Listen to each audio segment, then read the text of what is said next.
boys.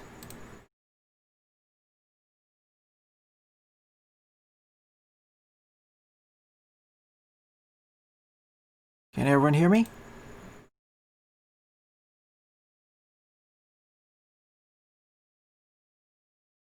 Well, I can hear myself on Restream. And here, good.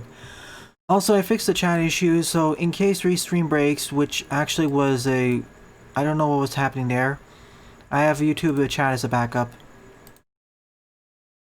So welcome to stream Daibuman, Buster, Galaxyman, Jedok, APM, and all the lurkers. I'll be streaming to YouTube, Twitch, and Mixer as usual.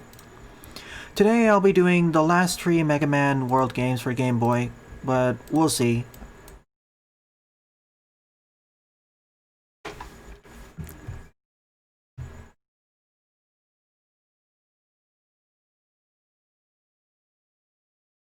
One last check, just to be sure.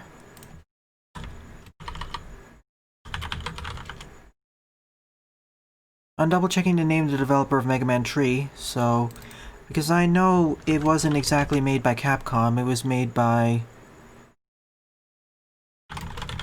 Oh, hello there, Gaming Heroes and Jaden.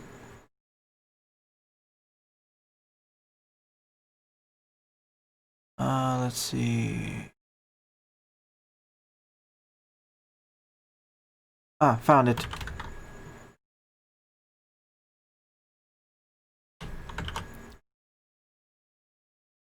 Alright, crossing fingers. Let's do this.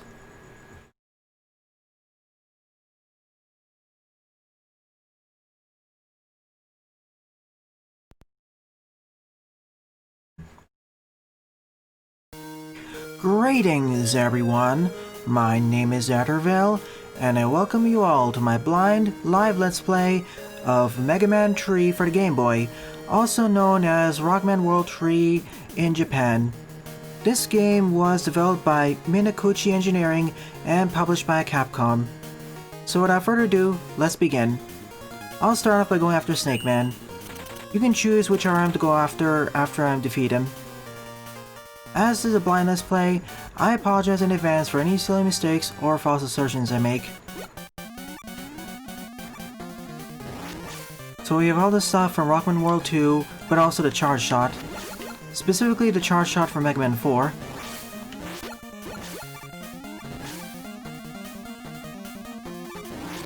And as you noticed on the stage select screen, we start off with the remaining 4 RMs from Mega Man 3. The ones that we didn't face at the end of Rockman World 2.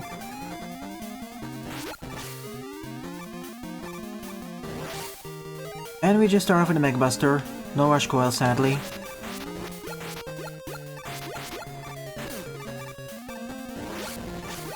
Will likely acquired after I defeat Snake Man. I'll likely acquired after I defeat Snake Man.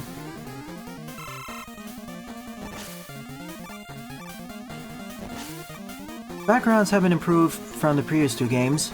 We actually have some animation frames.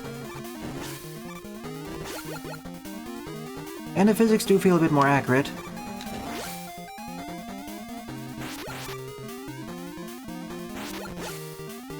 I mean, now we have downwards acceleration.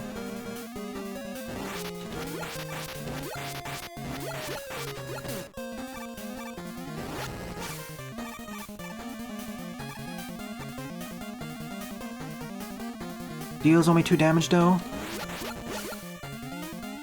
I'll have to see that again. I'll only be able to confirm it once I find a boss. I'll only be able to confirm it once I face off against Snake Man.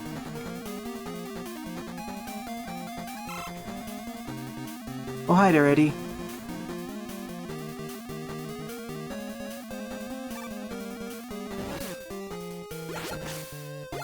At least the Charge Shot sound effect isn't that in your face.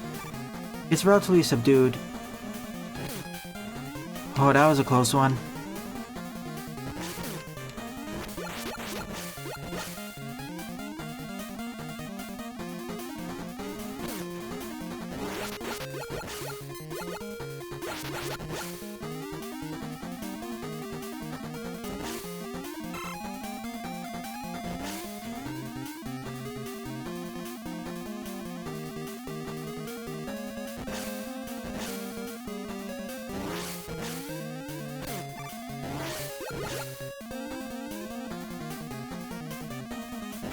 Oh, I see, Daibuman. Sorry about the mix-up.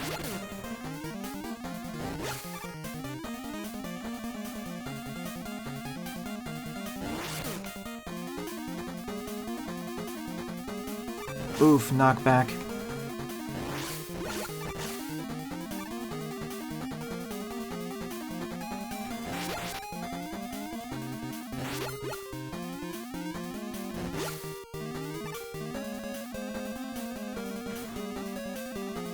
That won't be possible. That won't be possible for 1.6 YouTube. You're only gonna add stuff from 10 and 11.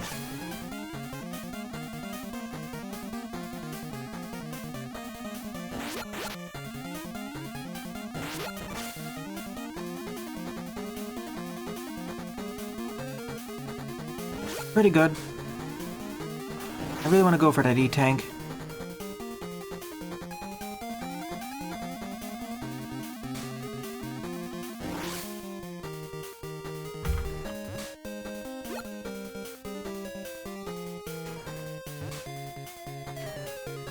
And of course I fall off that way and die. Wonderful. I'll go for it one more time, then I'll just move on regardless.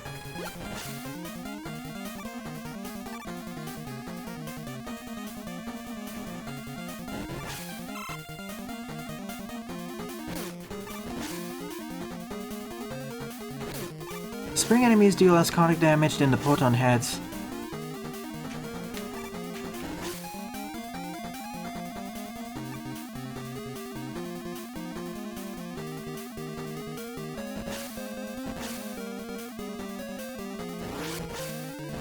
And yes, Daibuman, Mega Man 11's Charge Shot is basically Mega Man 6's Charge Shot, but with the added ability to unshield enemies temporarily. I mean, I feel that would be the most balanced. It still deals 3 damage per... It deals 3 damage per max Charge Shot. I think that's fair.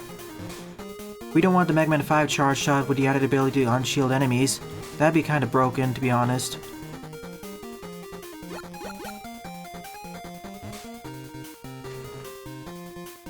Ah, not quite. I'll just ignore it then.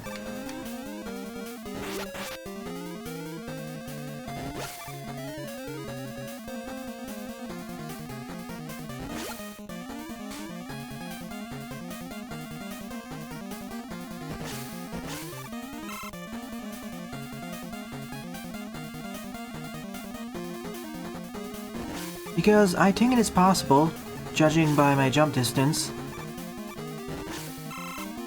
But I haven't played enough with the Game Boy physics to be confident enough to do that.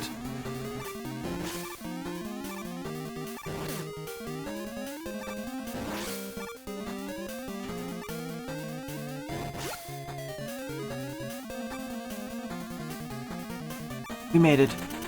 I made it.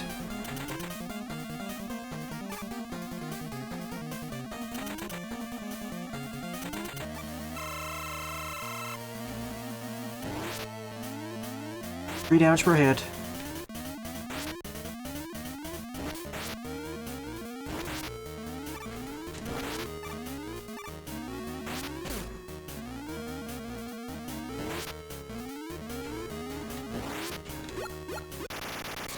That wasn't too bad, but if I got caught by another one of his contact damage, that went fine, but if I got hit by him again, I would have died.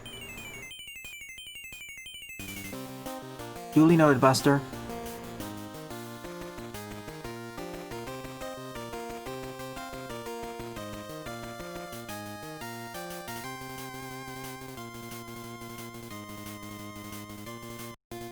Who should I go after next?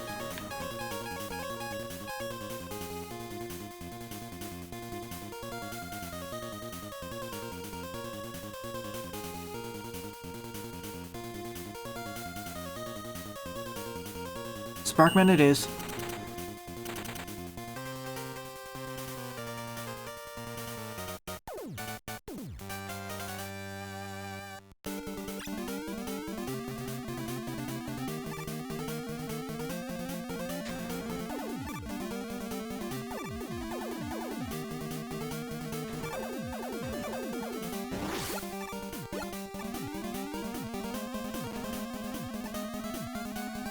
I'll go after Gemini Man next, Panta.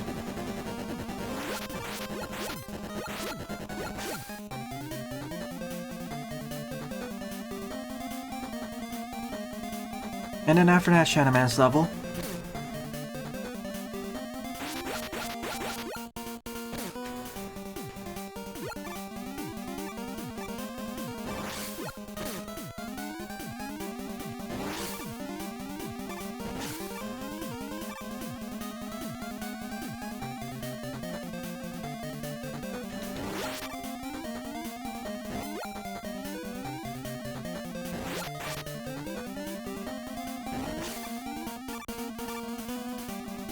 It does sound pretty good for the Game Boy sound. It does sound pretty good for the Game Boy sound systems.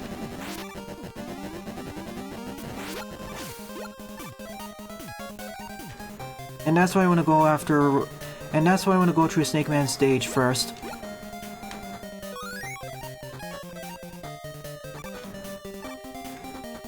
You still maintain your jump momentum even if you let go of the control stick or D-pad though.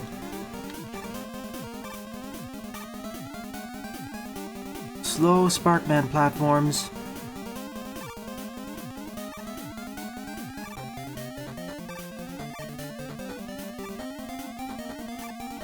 I guess that's also because of flashing spikes. It does make that section a lot easier though.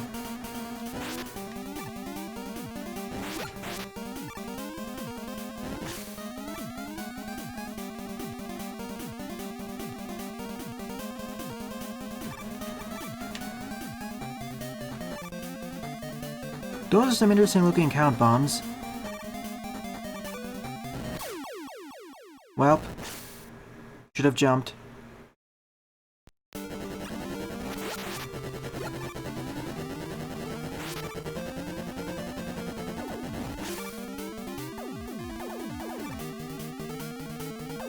I think they're also slower because of lag, to be honest.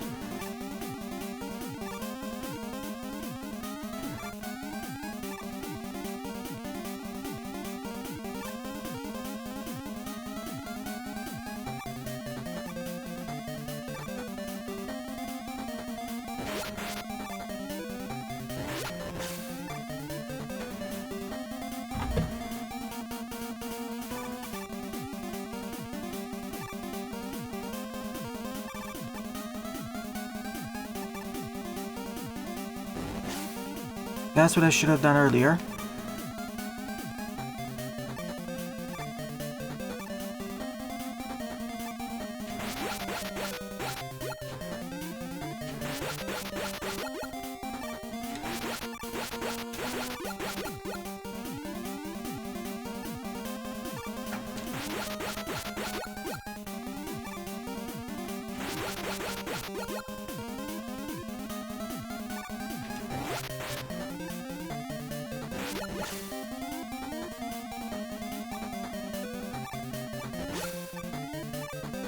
At least the Lekin enemies here aren't too dangerous.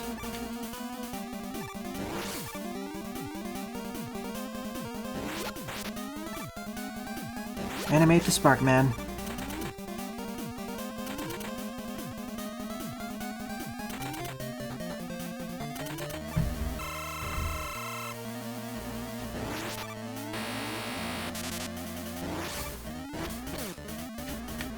Oh goody, he's harder to dodge. Oh goody, he's harder to dodge now.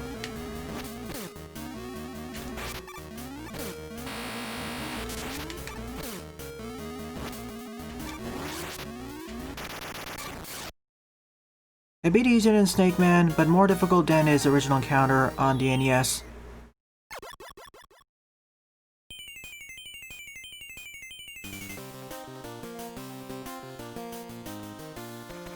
To be fair, Sunrise was made in only a few days, so I tend to be more lenient on its faults.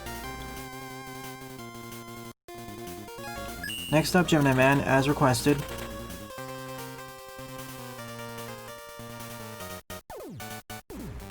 True, it does make up for that Panta, but the main problem is dodging his movement patterns. And because I'm so low on lives, I'm gonna deliberate game over here.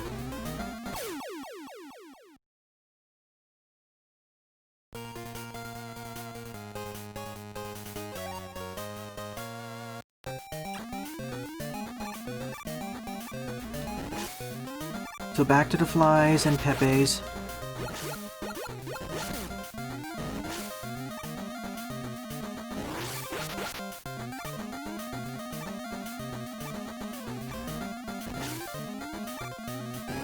Let's try out our weapons, actually.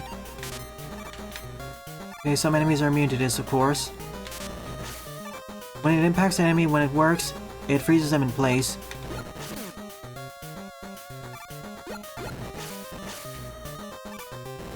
I just want to see how strong the Sword Snake is. Of course, it doesn't work against certain enemies.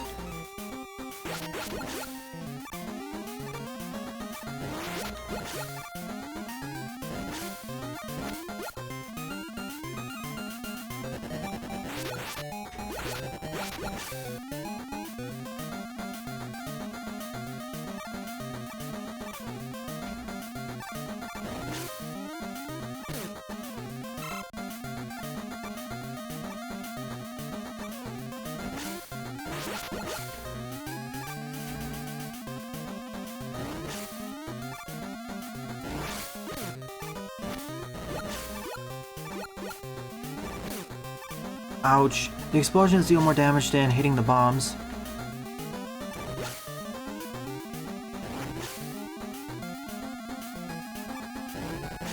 So if I use a charge shot against the pole legs, the poles won't come out. But then they won't drop any pickups, so that's a trade-off.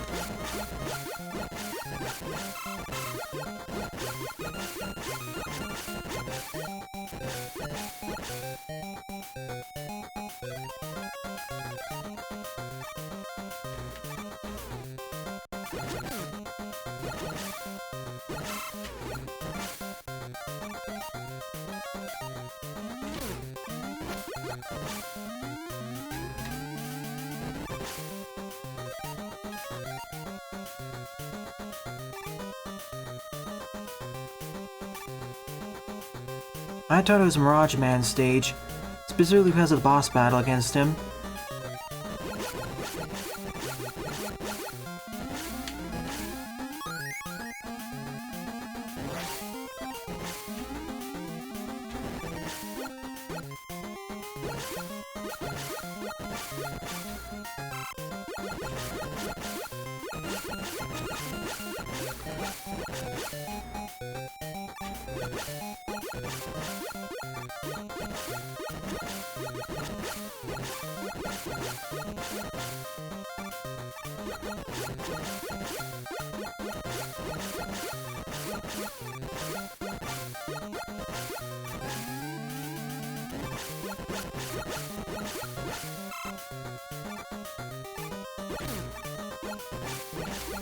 Again, I wouldn't do this if I was closer to max health.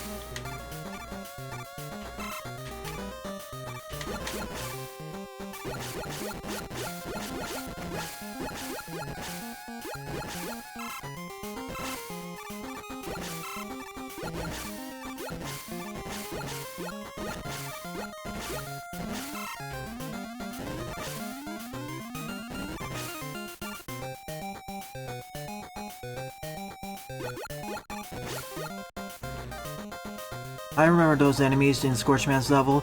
The problem is they never fly away, and you can't easily destroy them. You're almost guaranteed to take a hit if you are unlucky enough to get. If you're unlucky enough to not get them. If you're too slow or too unlucky. Oh, goody you.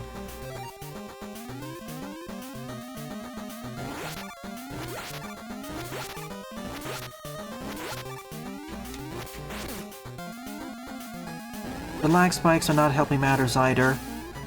In fact, compared to Rockman World 1 and 2, I say this game is laggier at spots.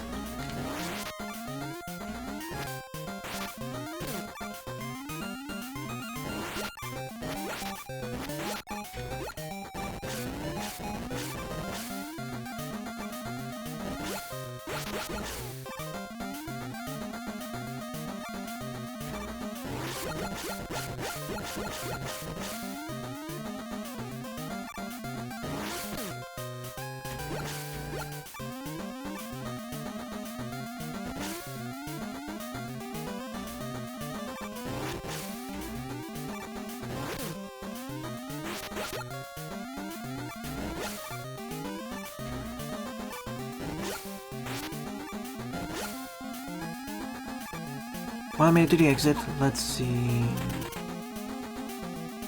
Mirage Man stage up until the boss was fun. The problem is his arena is not big enough.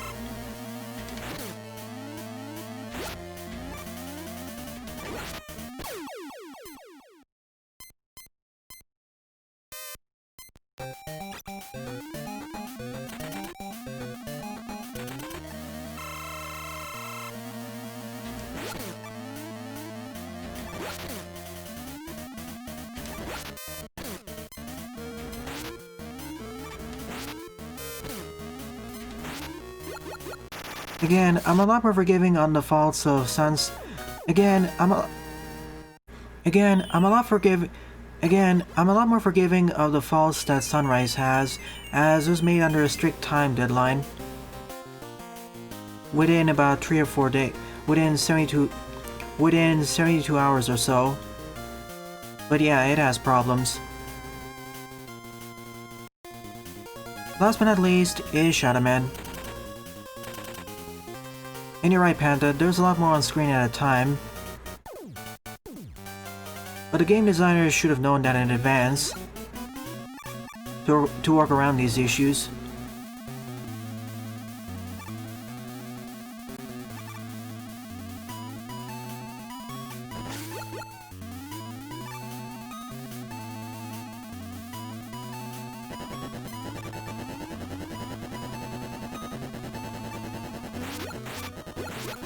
And frankly, concerning what he accomplished within that deadline, it's more impressive than other fan games. Which had much more time to polish themselves.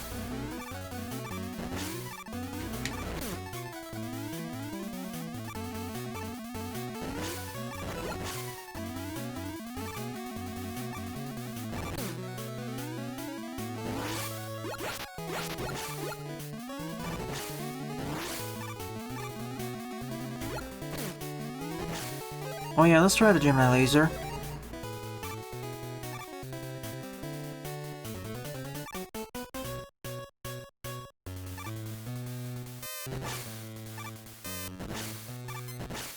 It's actually faster when bouncing.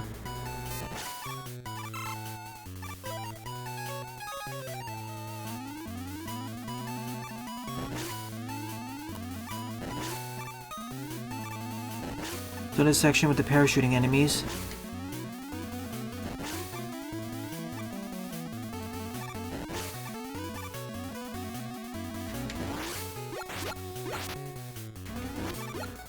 Oh no.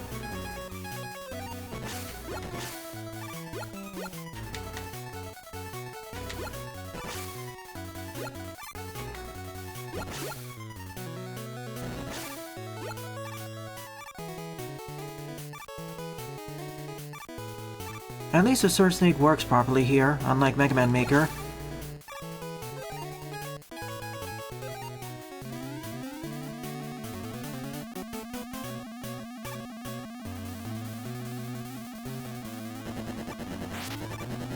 I guess they couldn't spare enough CPU cycles to square with 2. This is the Game Boy after all, and the game is already laggy enough.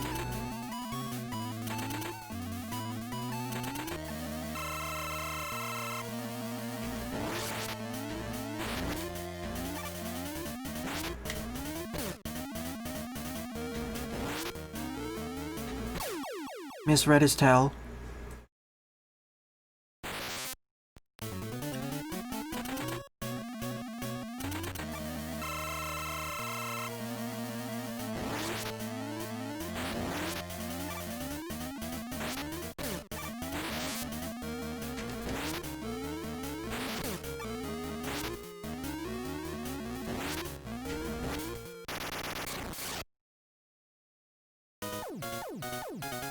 I can essentially outdamage the bosses thanks to the lower health bar and my longer invulnerability frames, and also because of how fast my charge shot charges up.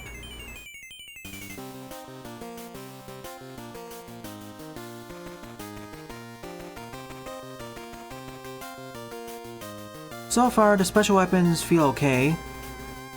Mostly the same compared to their NES counterparts. Mostly the same compared to their NES versions. outside of some minor differences in different damage tables.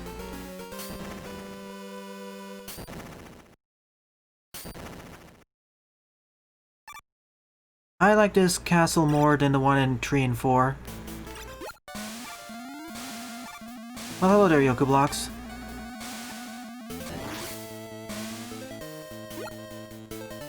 Fancy seeing you drop platform.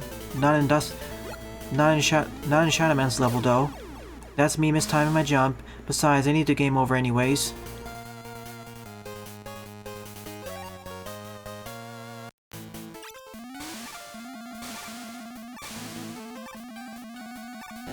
But as I was saying, fancy seeing the drop platforms here instead of in Shadow Man's level. You have to jump off immediately. That's what I missed. Time to face off against the giant Susie.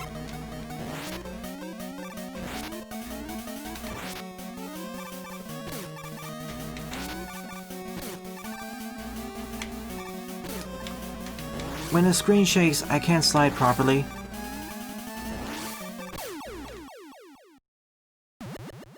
Essentially, it overwrites my sliding motion.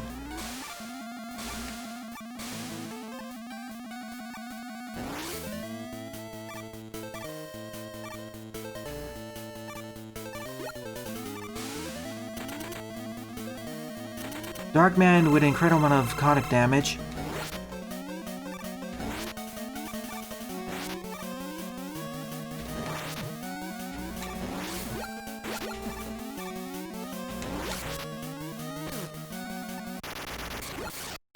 Well, I did it this time.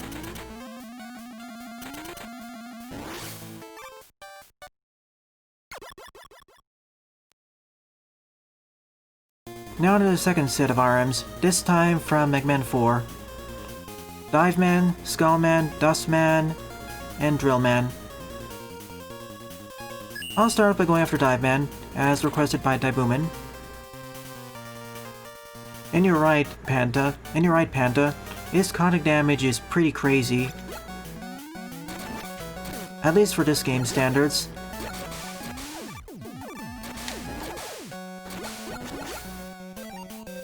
Now let's show off the Shadow Blade. And get hit by everything.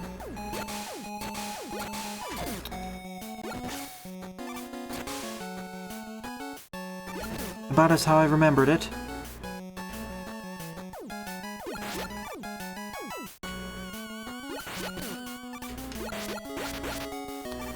I'm getting pulled in.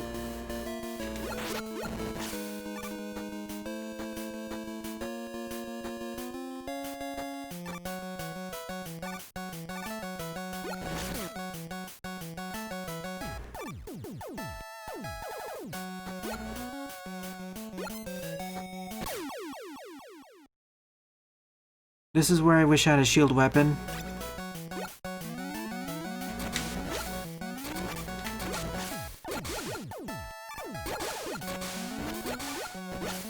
Well, at least unlike the previous game, there aren't that many pickups left in the world that are freely accessible, especially in terms of extra lives.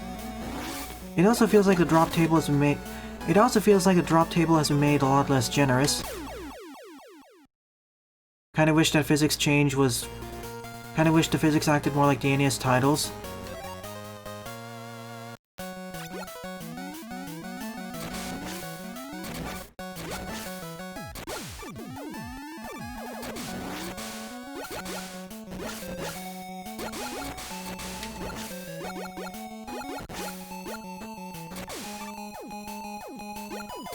Interesting, Gravity Beetle.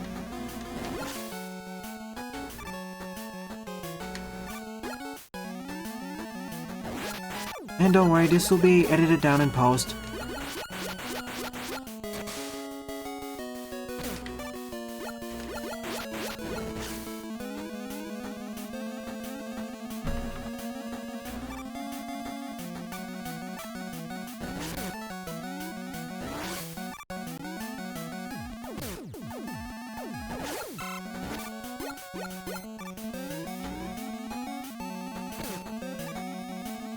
I wish I didn't maintain my momentum.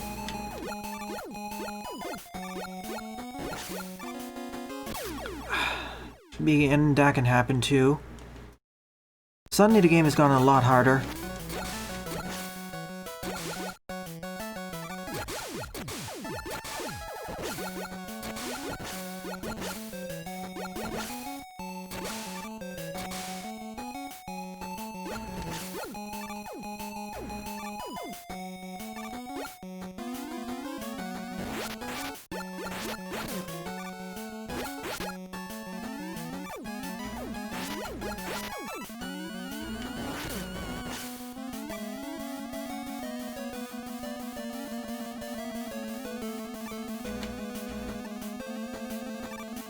Compared to the previous set of stages,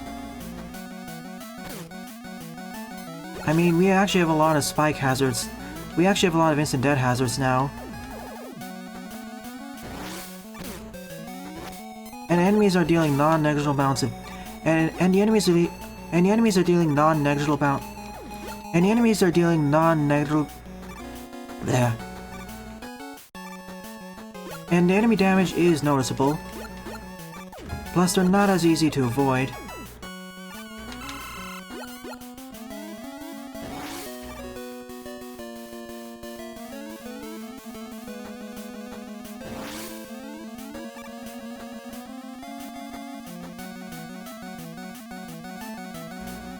I would have liked it earlier, but...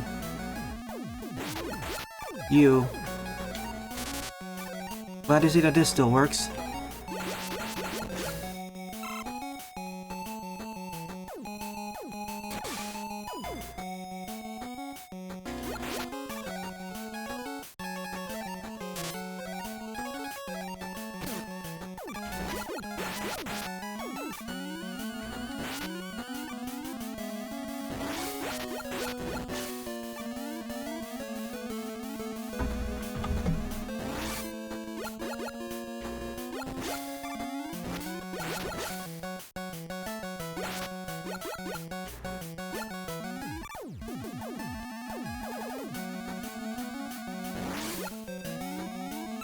Thank you, Eddie.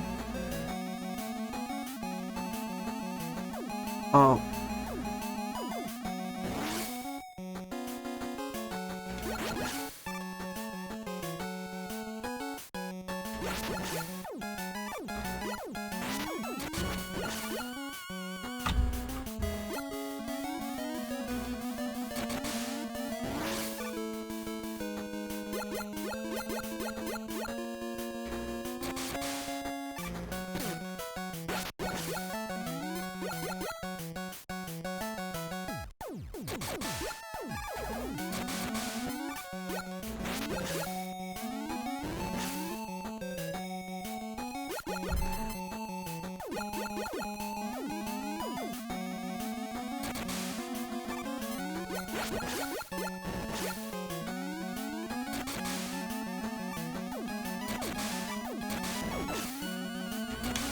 Whoa.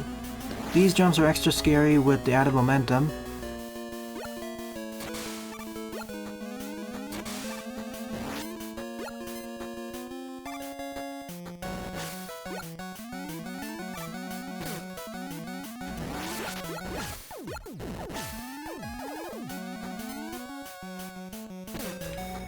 Can't go through it in that way.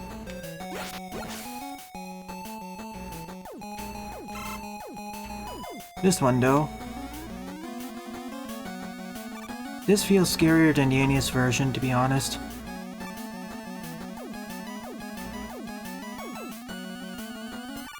At least I made the dive, man.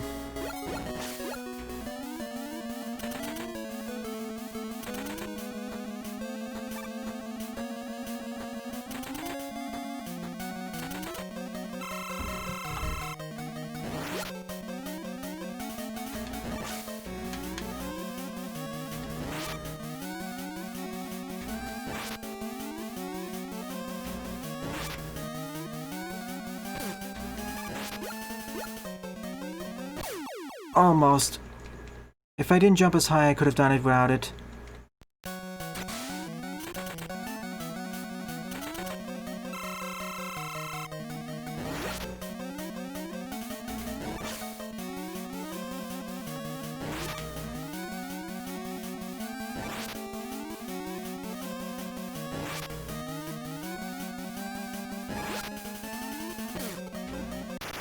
Or if I had just a bit more health.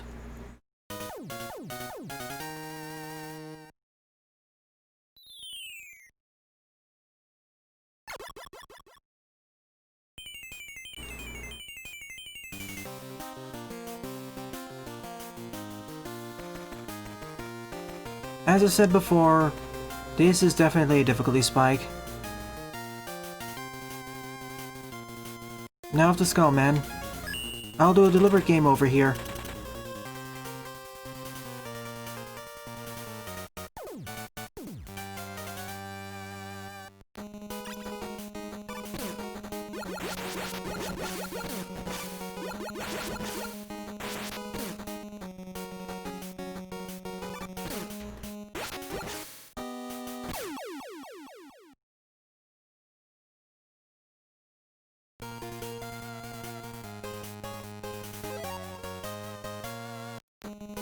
Back to 2 lives, let's move onwards.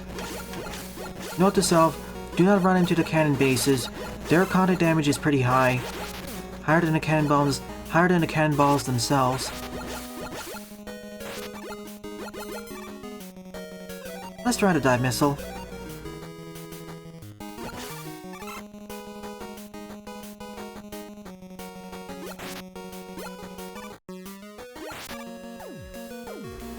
Works exactly as I expected it to be, I guess.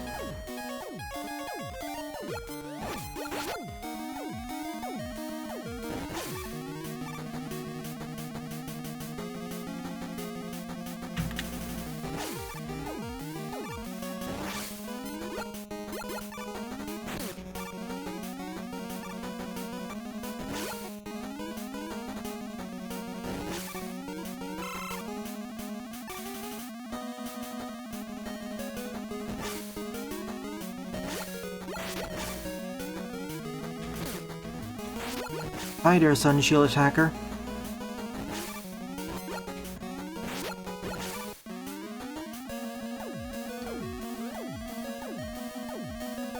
True, you're right, Daibuman.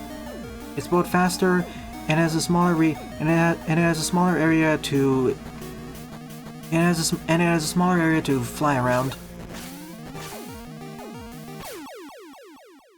Welp. I thought I could make the jump there, and that wasn't a checkpoint.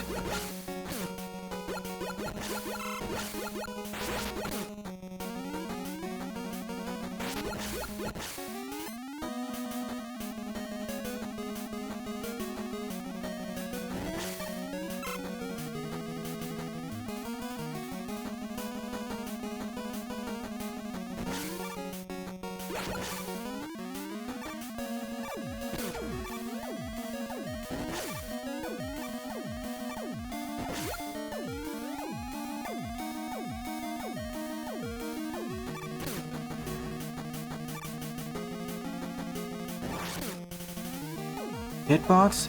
That wasn't supposed to hit me there. The battle hitboxes are more generous, of course. Frankly, I feel they're more dangerous than a shield attacker.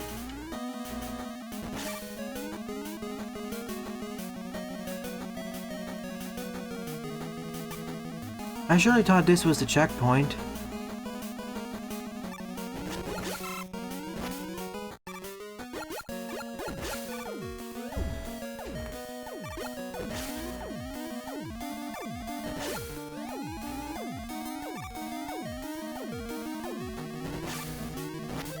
Okay, let's see if I can pull this off.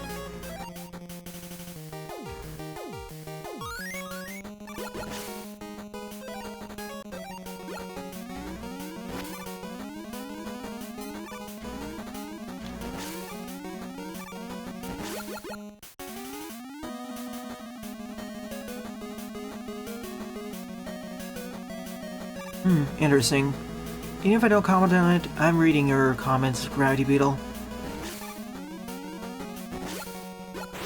And sorry if I don't respond to your chat messages as fast as I would like to. The game is turning out to become much harder, so I need to focus more on the action happening. This introduction to shield attacker is a lot better.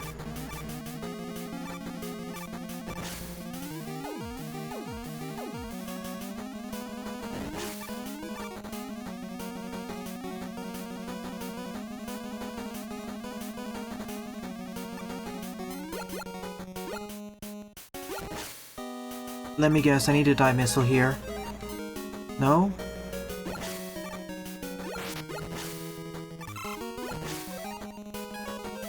I'm gonna figure this out now before something else comes about.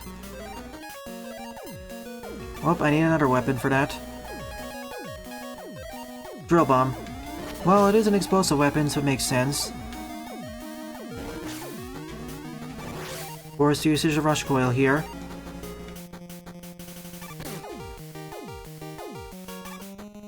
And here.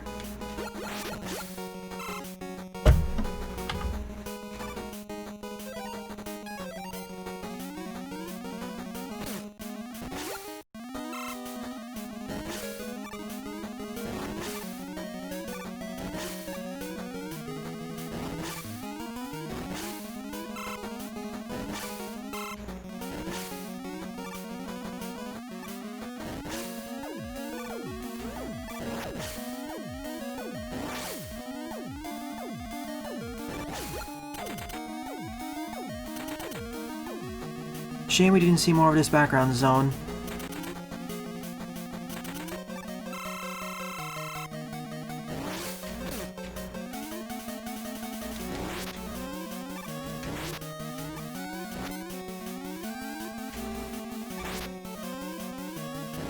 Shouldn't you start shooting at me, Skullman?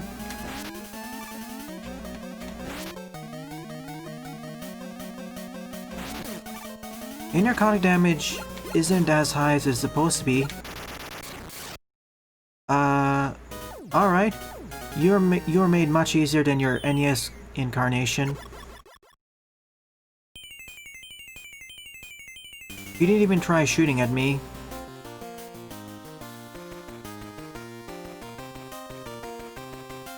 That explains it, Buster.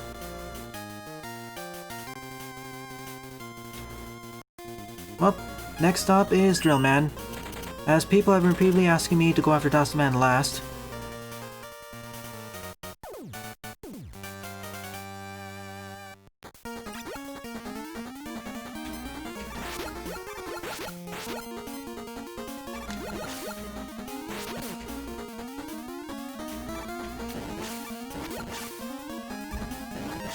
Now let's try out the Skull Barrier. So, like it was in Mega Man 4, I'll probably barely use it unless necessary. And for weakness affiliations.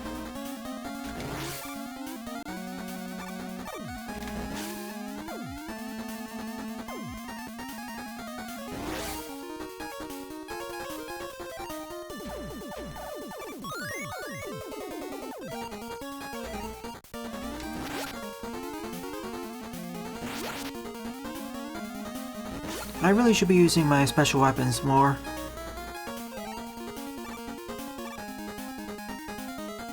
Oh goody D's.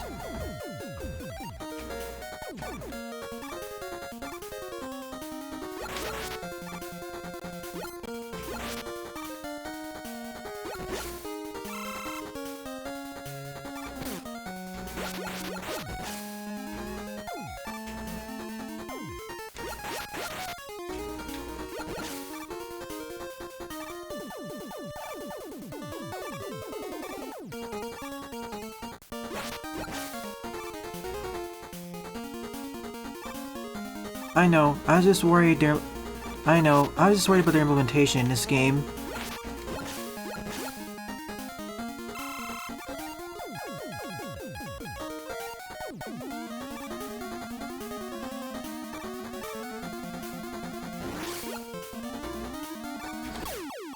Wait, what? It was solid below there? Still no checkpoint. To be fair, it's fine. It's not that far back anyways.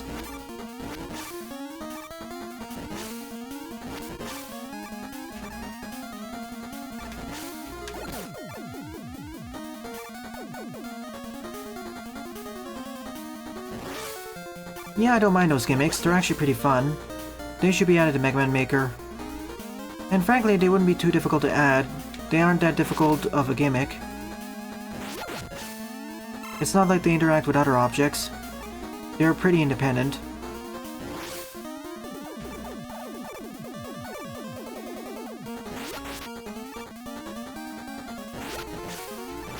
Wait, halt.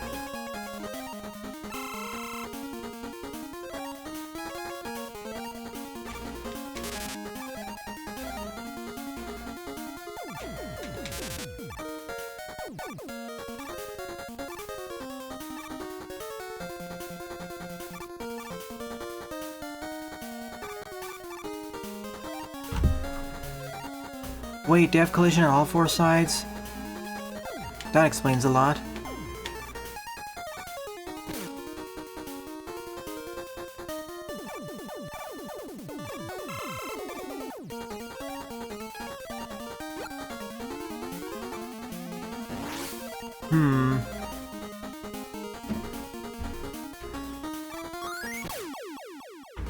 Let's try it again.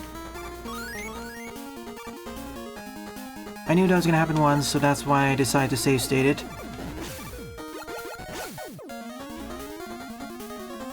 Not exactly free though, but...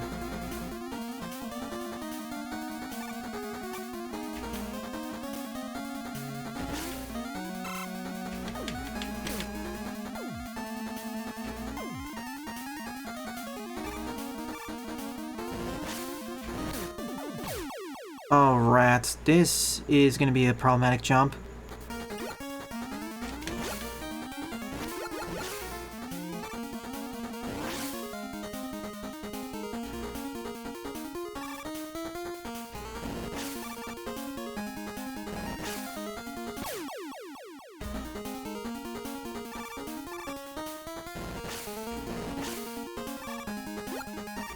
I was hoping it would respawn on the left, but I guess not.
Hey, Drill Man.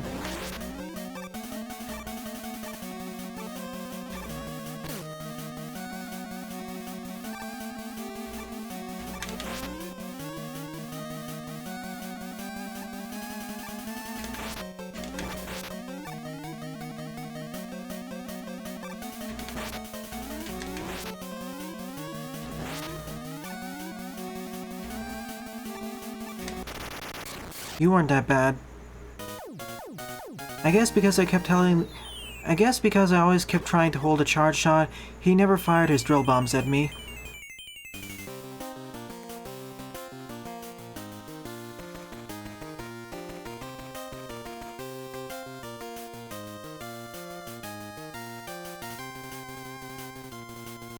Last but not least is Dustman. People have been warning me about him, but let's figure out and let's see why he's so much of a challenge. Not so much the boss himself, not so much Dustman himself, but his stage.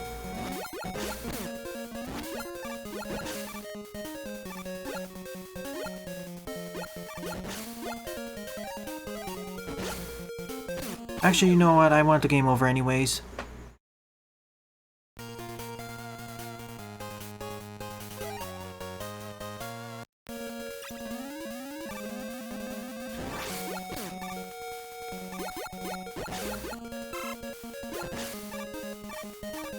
Don't mind the transition.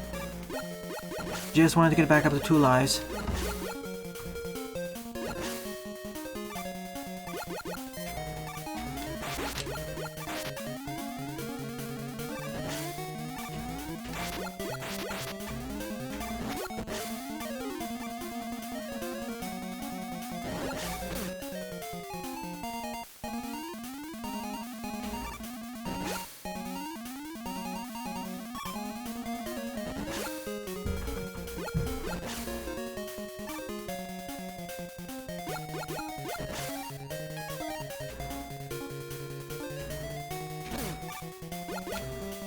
Oh goody, invisible ceiling.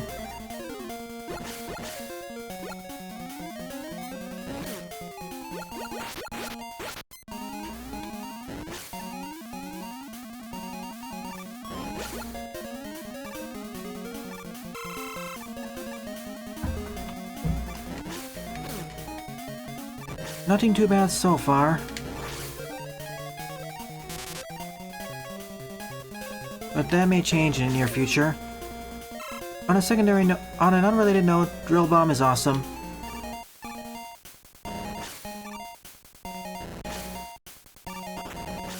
It just one-shots these big enemies. And I can still remotely detonate it.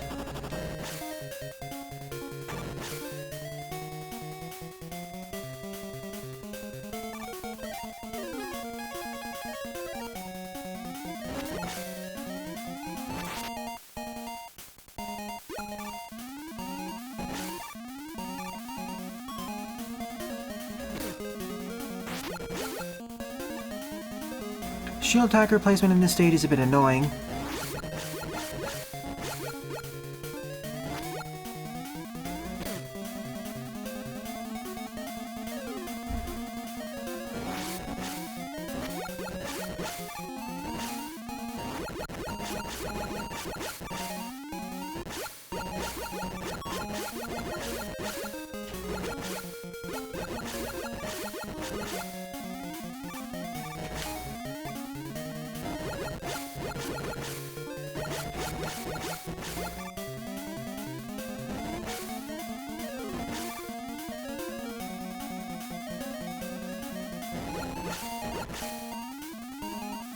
Oh, that could have gone really badly there.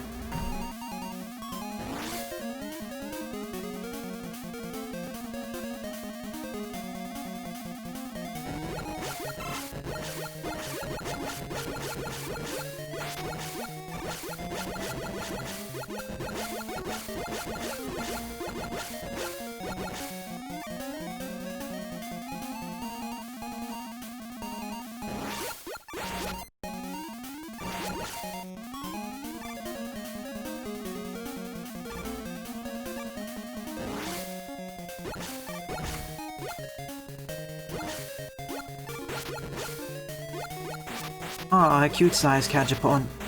Ah, cute size Gachapon.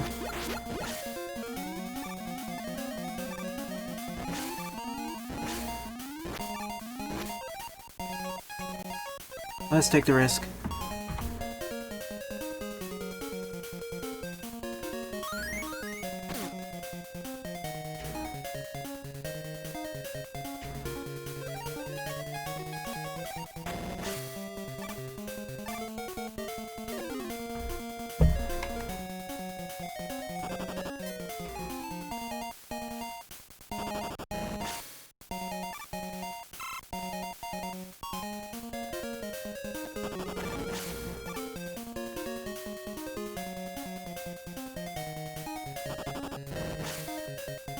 Five gap?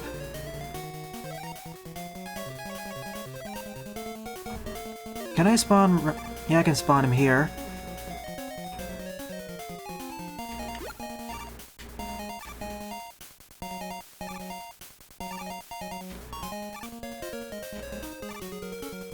Not too tricky of a jump if you use the rush coil, but I get the feeling they missed something there.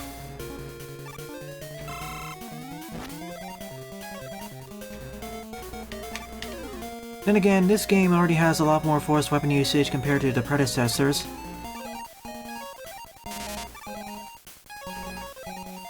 So I'm not really surprised. And by this point, you're forced to have the rush coil anyways.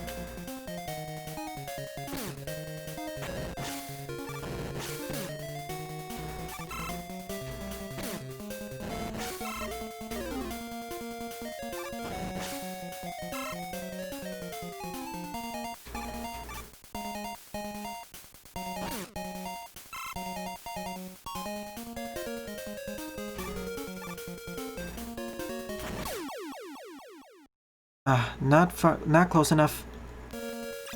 No checkpoint there, seriously? Alright.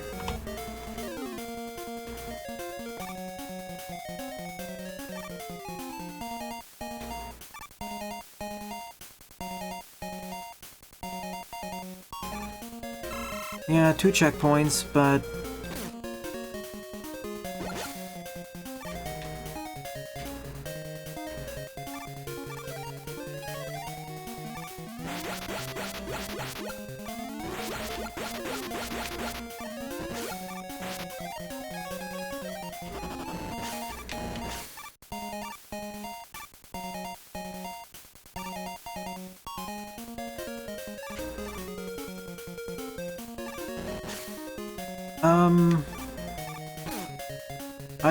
I don't want to make a comparison to Unlimited right now.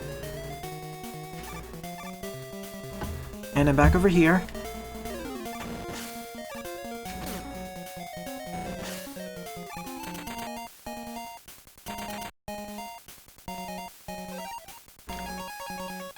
To be honest, this stage wasn't that bad.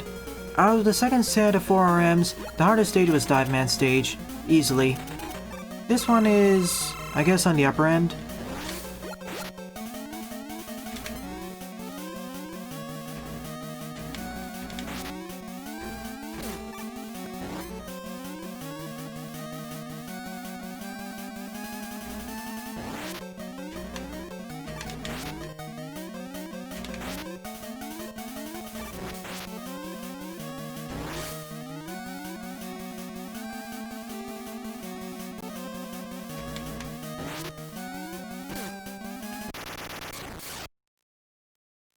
And Dustman was fine as well.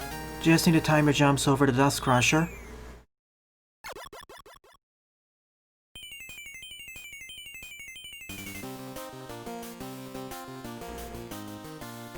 Frankly, if I were to pick a first stage to go through out of the second set of RMs, it would probably be either Skullman...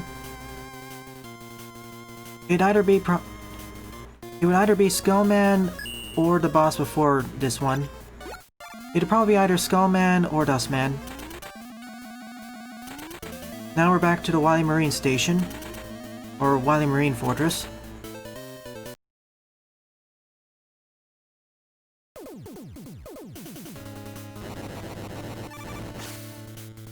Oh, hello there, punk. The second of the Megman killers.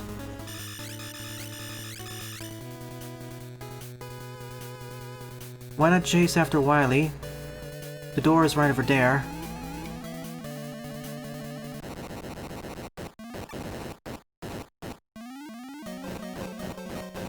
It's been a while since I last faced off against Punk.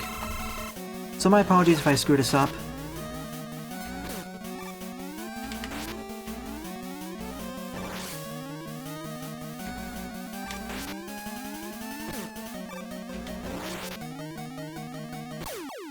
His conic damage is very high.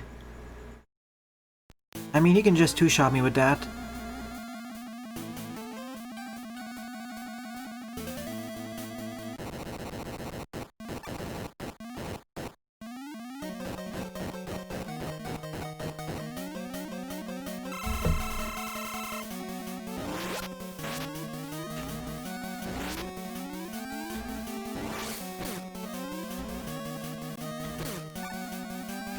Again, it's a matter of reaction times.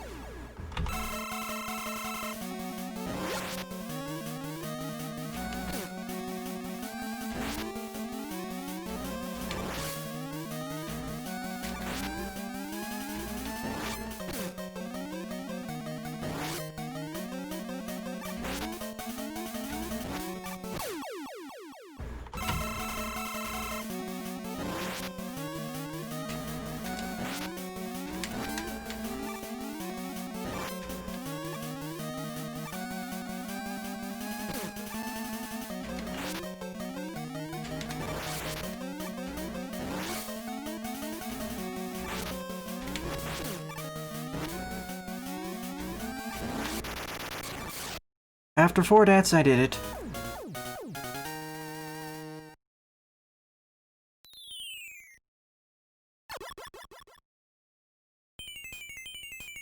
And by defeating him, I gain his weapon. Like how I acquired the Mirror Buster after defeating Enker, I get the Screw Crusher.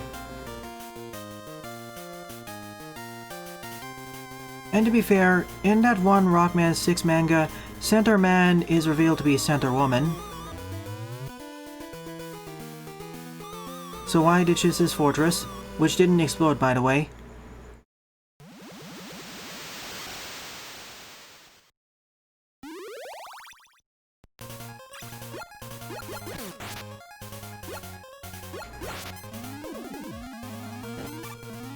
Now we're entering the Wily battleship.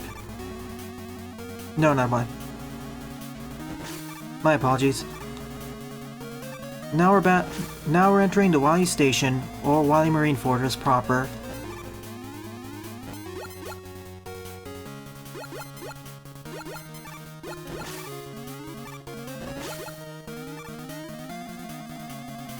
Yep, Panta. He built a backup. Also, I'd like to correct the mistake I made in the previous game, Rockman World 2. Wily didn't build a time machine by himself. He stole it from the Kronos Institute and modified it so it could travel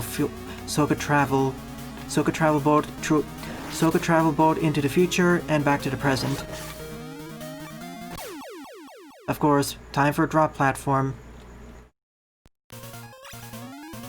You did. You heard this in Super Danny 1. And I think another fan game.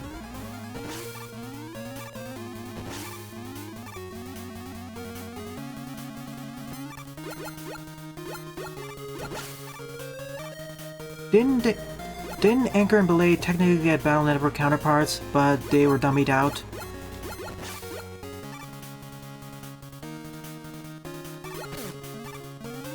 So, Grey Zone, Wily's last attack, and Super Danny 1, I think.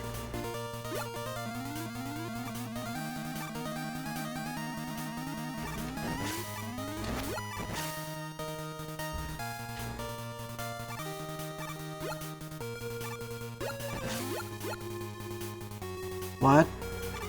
Oh yeah, rush jet time.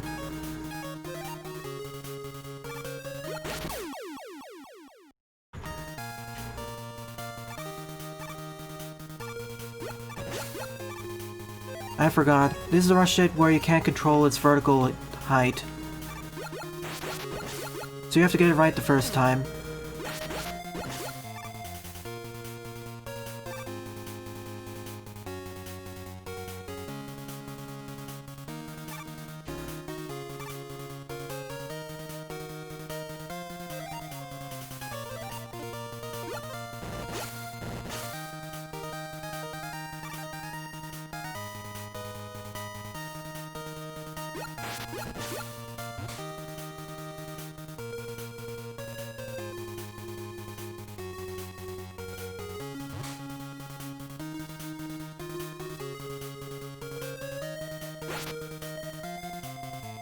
No, it isn't, Genok. You're confusing it with another stage.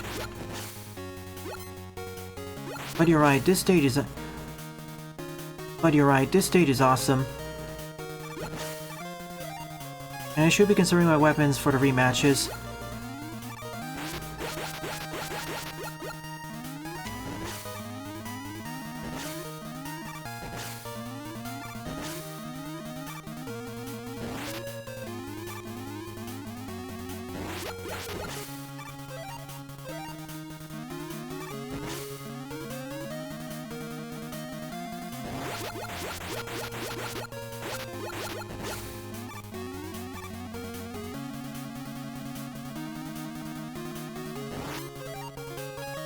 In fact, let me use the screw bomber now. In fact, let me start using the screw crusher now.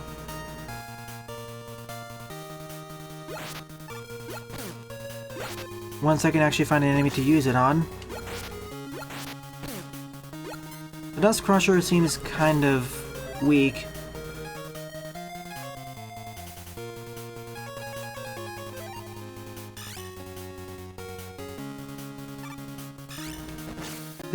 This is fairly powerful.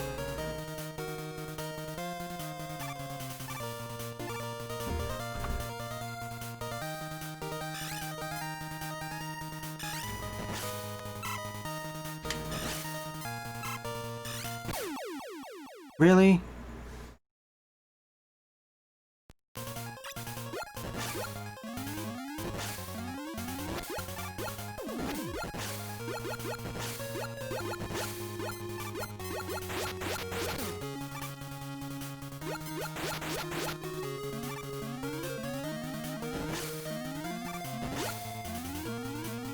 Duly noted, Buster.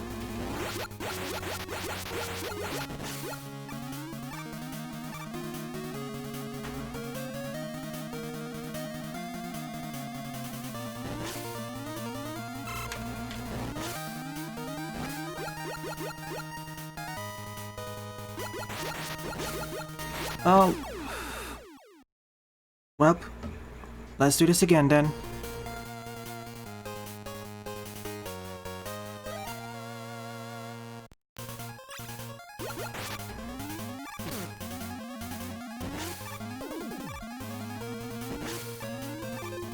Well, we can see them in advance, but I just failed to memorize it properly. That's on me.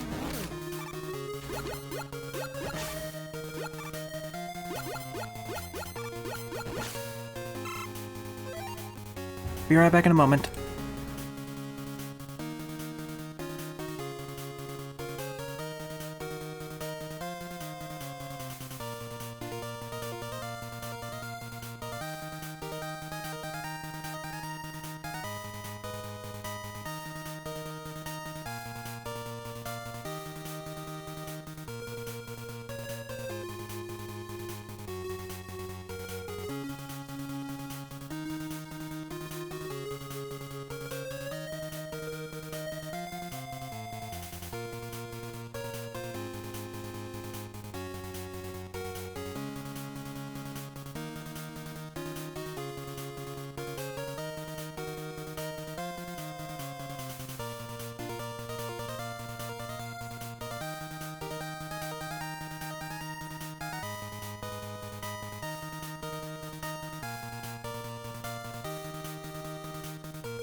Alright, coming back.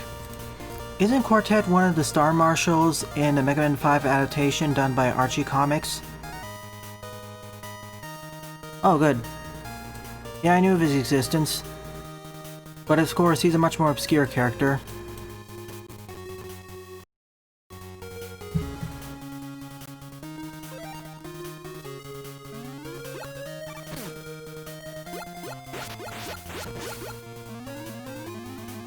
Yeah, I don't blame anyone if they don't know he existed before. It'd be one thing if the Archie Comics adaptation was extremely popular.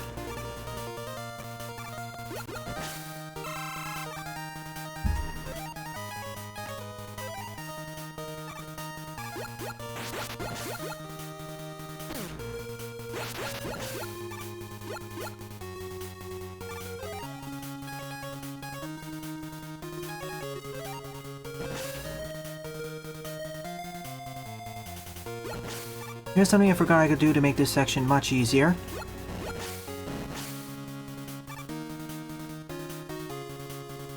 What else did the Star Marshals do in that comic?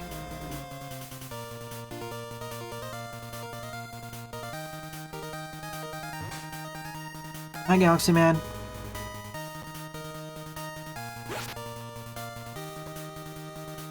Oh.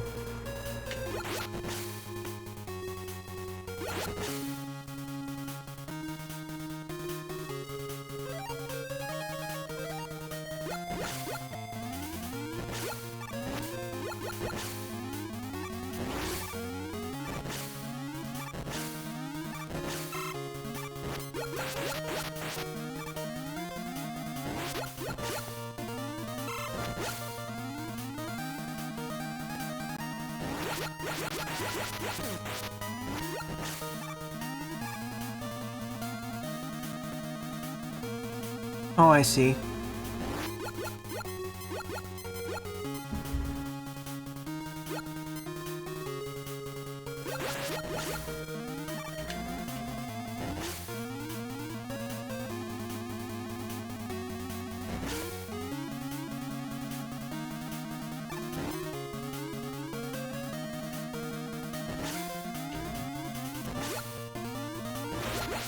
Note that the spikes don't harm you unless they're fully outside the ground. Which does make this section a bit easier.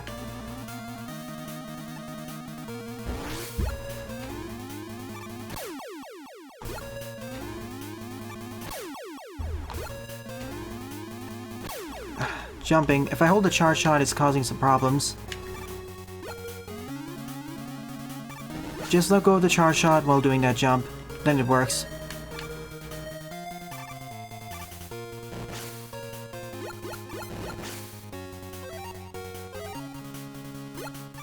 Now consider drill bomb energy. After all, we have Eddie here.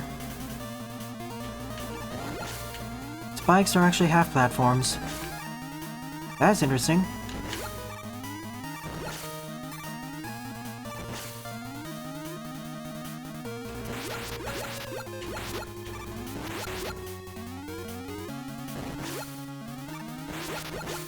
The dancing Met's at 3 HP, in contrast with most other Mets.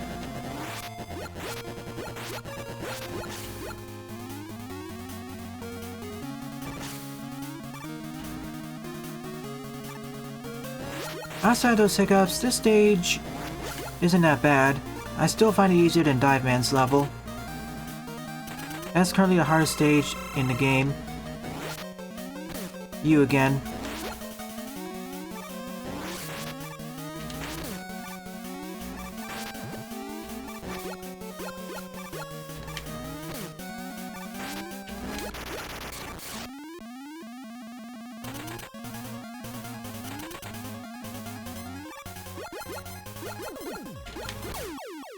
Of course you get me there.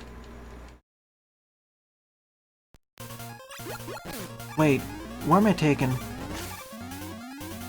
Seriously, before the boss battle? Well, I guess there's only 2 checkpoints, so that's why.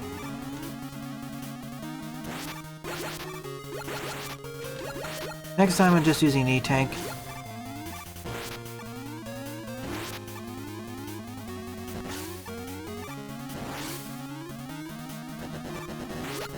Oh well, at least the walk back won't take...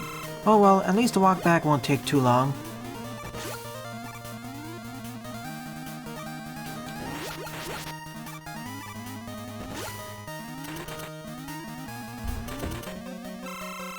Round 2.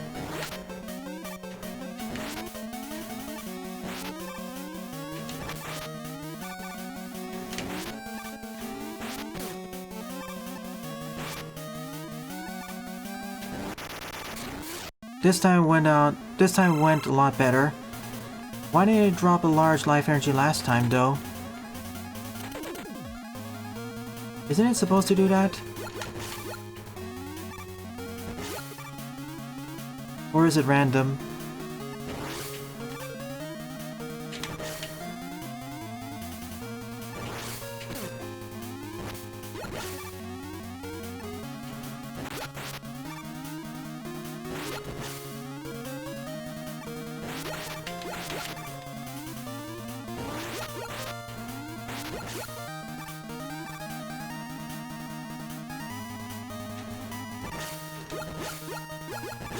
3 different meth species in the same room.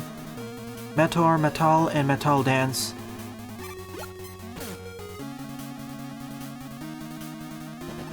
Are you sure, Daibuman? This version of the giant Suzy dropped a large life energy after defeating it. So I guess it's then randomized.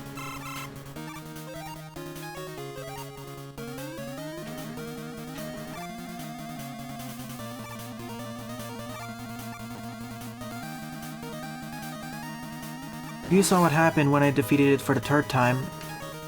It dropped a large life energy. So clearly it must be randomized.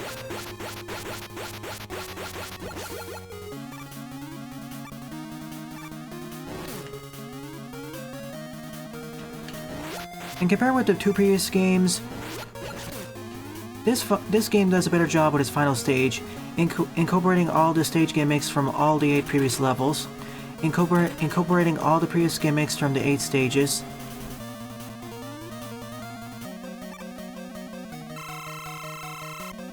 Oh, hello there, machine.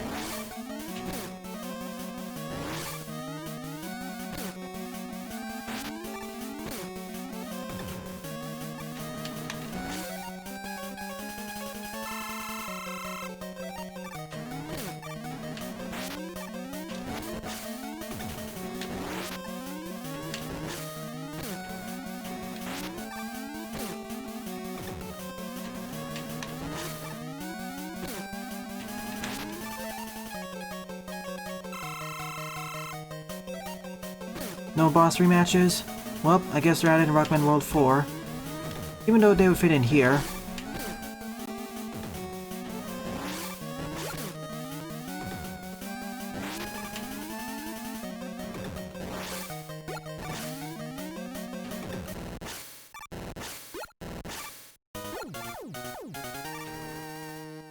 That wasn't too bad. I just kinda screwed up the pattern. What's that sound? Nope. Wily's fake out. Apparently he's only weak to the Screw Crusher.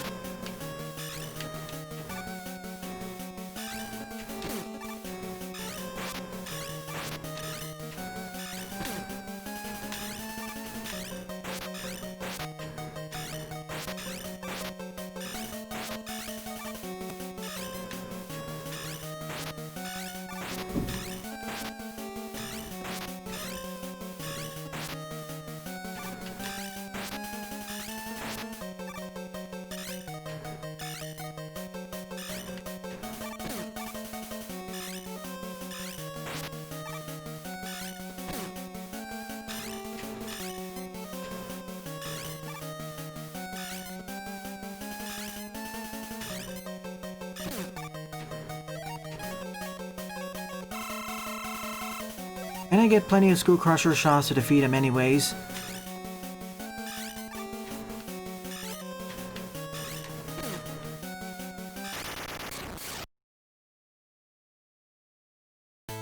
And thus ends Dr. Wily's 3rd plan. And thus ends Dr. Wily's current plan.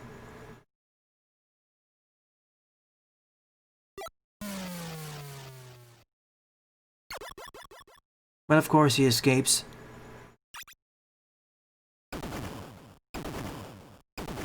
You know, I like the variety of Wily castles and fortresses in the Rockman world. Bleh. Rip Wily again. This time with a teardrop. You know, I like the increased variety of Wily castles and fortresses in the world titles more than the classic mainline series.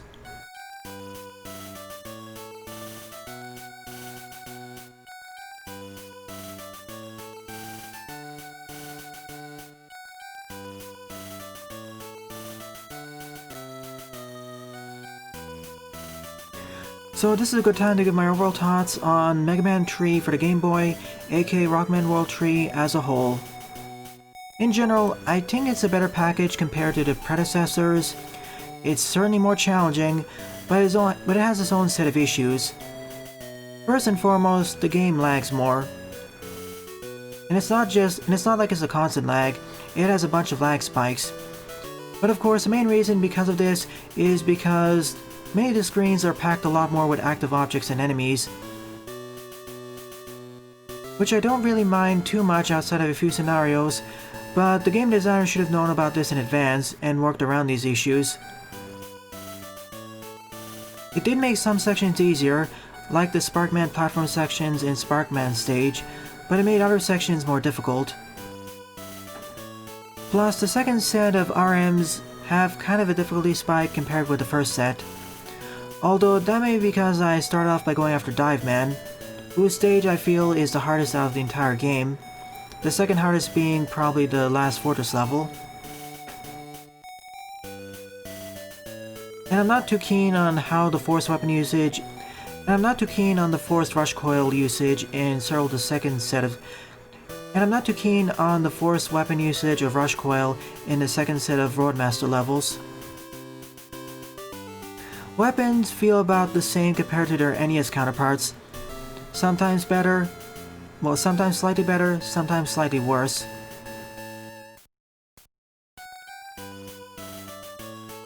For a game that takes inspiration and elements from both Mega Man 3 and Mega Man 4, I guess it's also okay. Still, I'd say the Mega Man 3 and Mega Man 4 on the NES are better, especially Mega Man 4, but this is a much better showing. It did a better job of integrating elements from both of those games and applying its own spins to them. And I do like the unique bosses, and I do like the new bosses, those being the Giant Susie, Punk, and the Wily Fortress and the Wily Machine.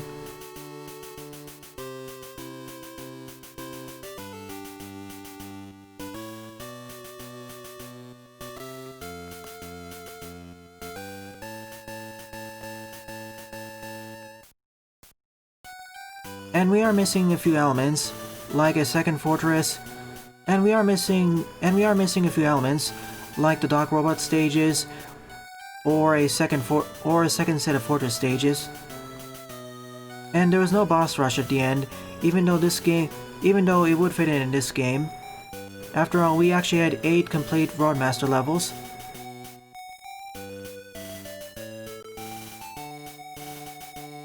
At least the ending music is less depressing.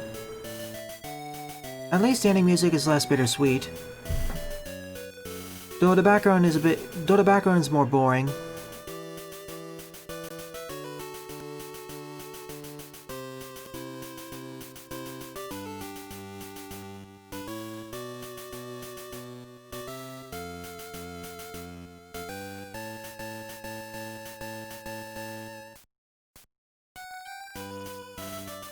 And the extra weapon I get in this game, and the Mega Man killer weapon I get in this game, the Screw Crusher, seemed to be a fun weapon to use. Fairly powerful, but you have to get used to its arcing and bouncing properties. Oh well, at least this game wasn't a pushover, like the previous game was, and it was fair in terms of difficulty compared to the first entry in the World Series, although it did have its unfair moments, like with how the drop platforms were programmed.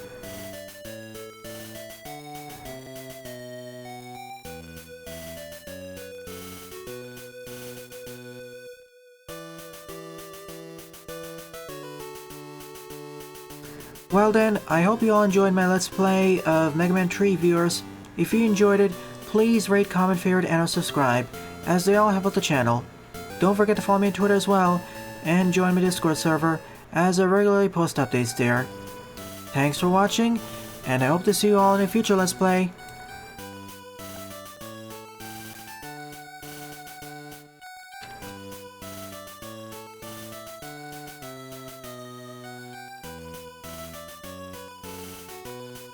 Alright, I'll be right back in a moment.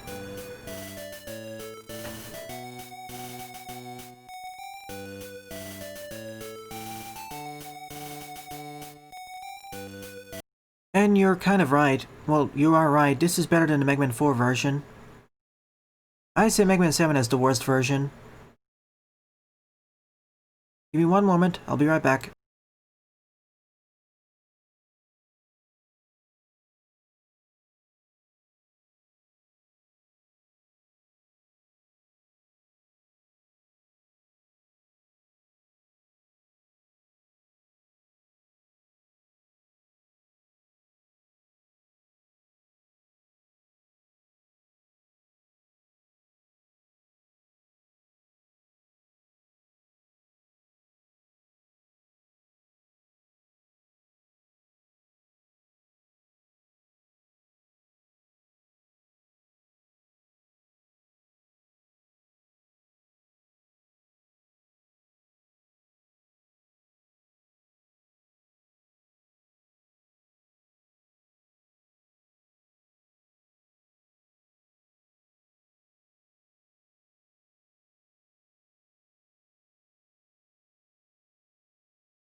Alright.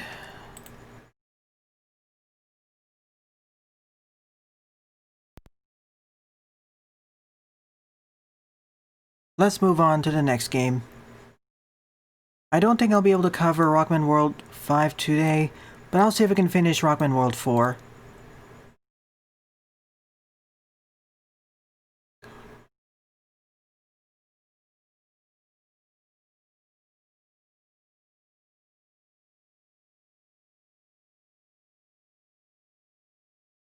Alright, crossing fingers.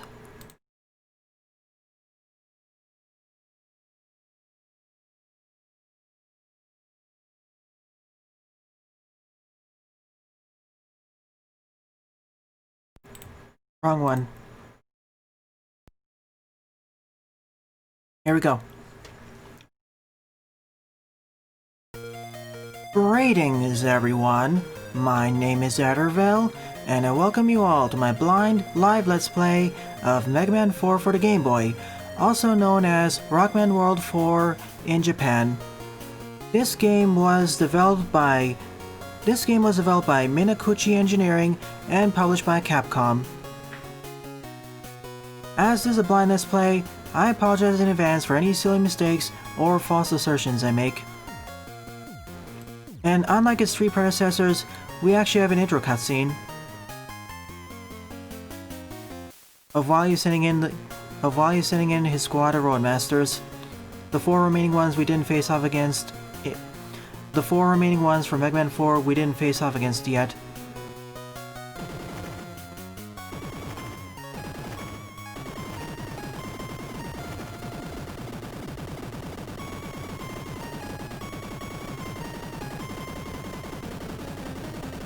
Seriously, how much property damage has Wily accrued over the years?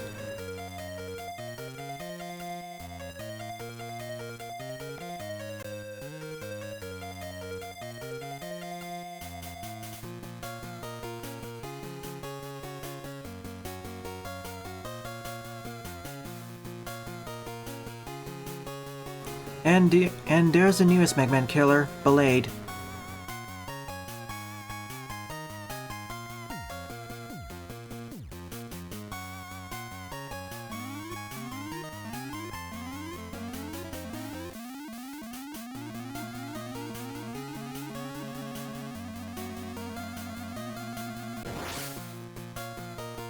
So let's begin. Please answer. And we actually have an intro dialogue now with Dr. Light. He makes his first appearance in the World Series. In the game, that is. He makes his first appearance in the game. And the introduction of a shop system to the classic series. I guess this game was the inspiration for Mega Man 7's inclusion of a shop. Although here we don't collect bolts, we collect things called P-chips, which I'll interchangeably refer to as potato chips. So we have Brightman, Fairman, Ringman, and Toadman. I'll start off by going after Toadman first.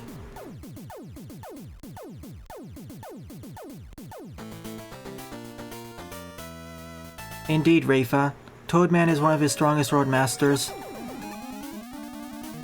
That seems like an ironic statement.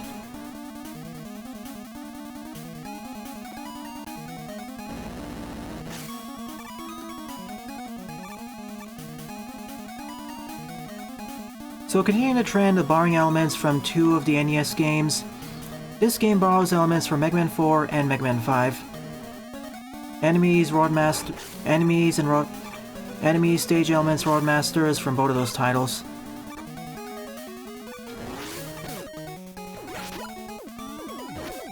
So we start off with about the same physics as Rockman World 3, however our charge shot has been changed up a bit. It's now a bit bigger, so to be more in line with the Mega Man 5 charge shot. It's not as big as the charge shot from Mega Man 5, but it's still fairly large. Also, when I fire off the full charge shot, it pushes me back a bit. So I better be careful when using it next to edges.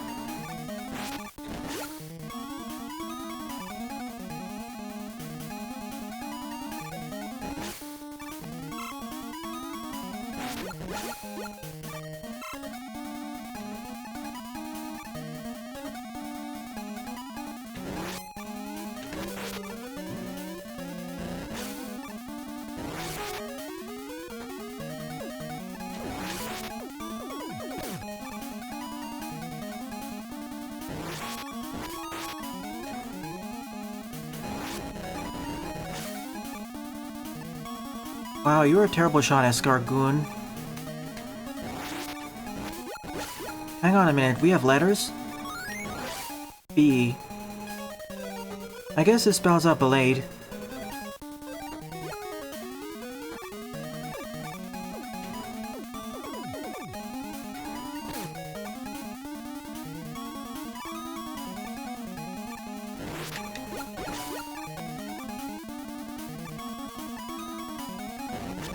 For the Game Boy standards, this looks pretty. For the Game Boy standards, this looks somewhat pretty.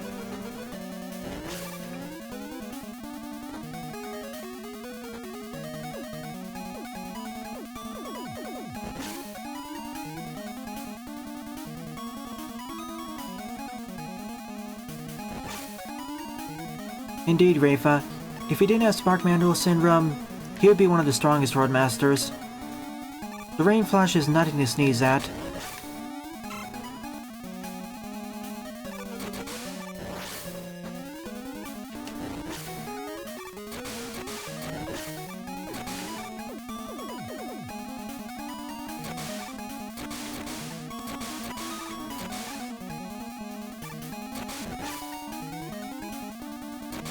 Beat Wily. Oh, I thought I spelled out Belade.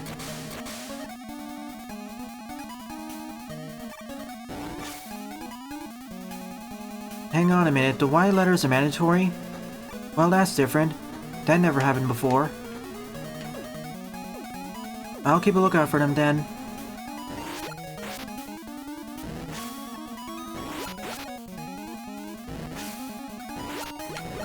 This is an instance of a reverse difficulty curve, because this encounter against the Escargoon was easier.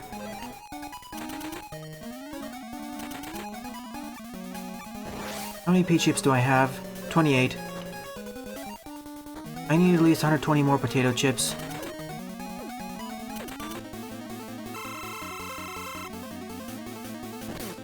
Whoa, he's fast when pulling it out.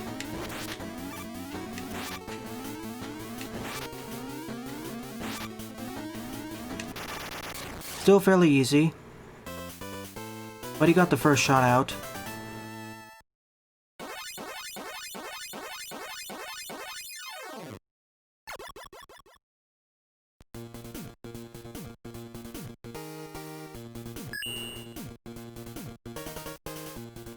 Are the letters out there in the open, Buster? That's what I'm more worried about. Also, this is amazing. We actually have demonstrations of all the weapons and utilities that we acquire.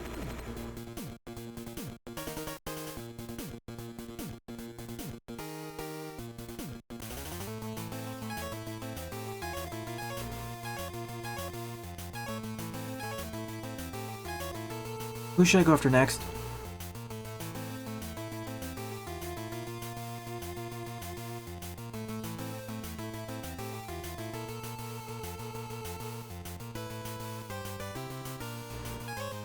Right man it is.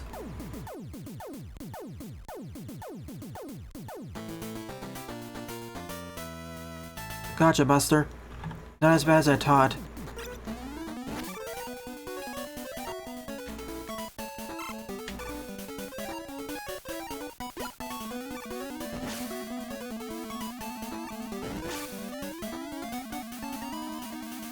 Well, that's different. That first enemy immediately exploded upon appearing on screen. Beautiful. Great work, me.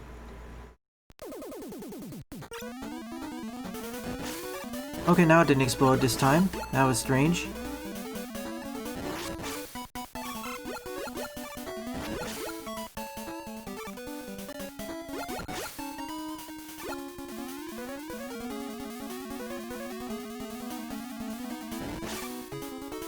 Oh, so this game is what introduced mini E-tanks.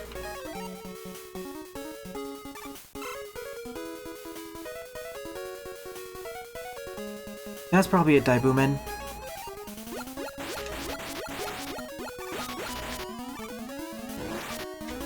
And you can charge up the charge shot fairly quickly.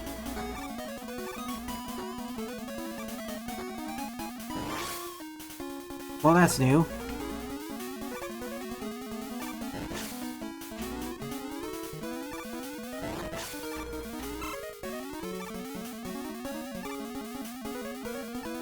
Nice to see the game introducing new gimmicks.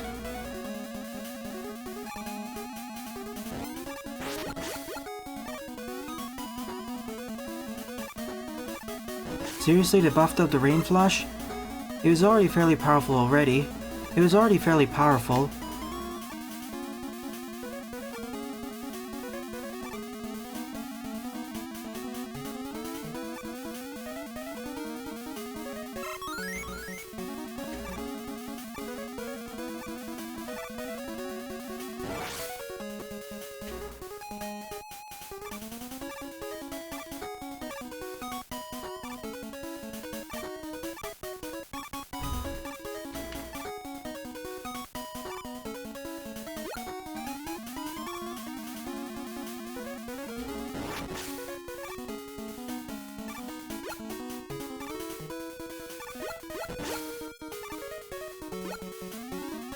Uh-oh.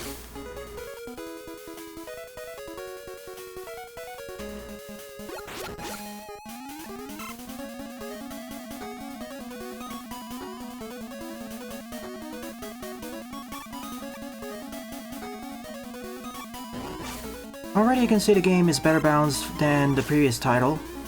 Already I can say that this game is better balanced. At least it feels better balanced. All the gimmicks have fair introductions.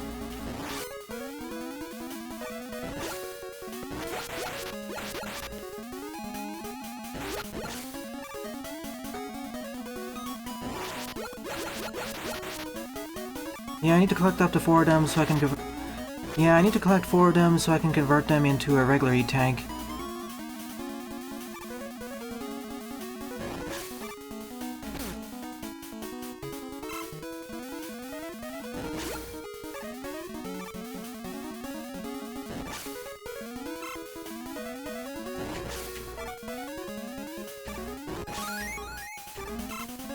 There's E.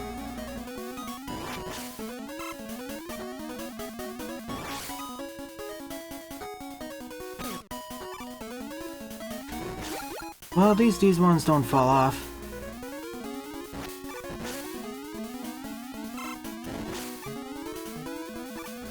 These platforms, I mean.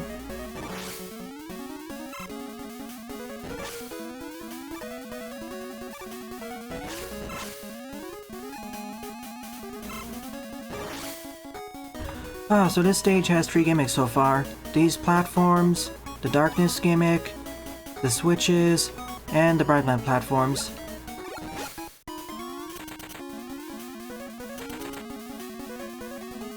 We'll talk about the crystal walls when we get to them.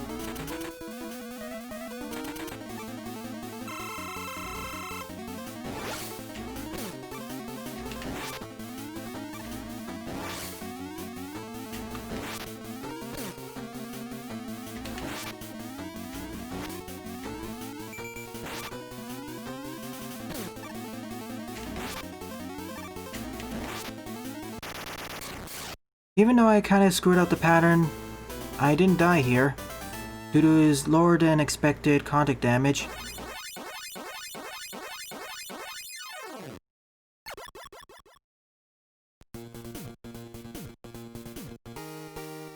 Yeah, I added the fourth one. I added the fourth one as that's enemy based.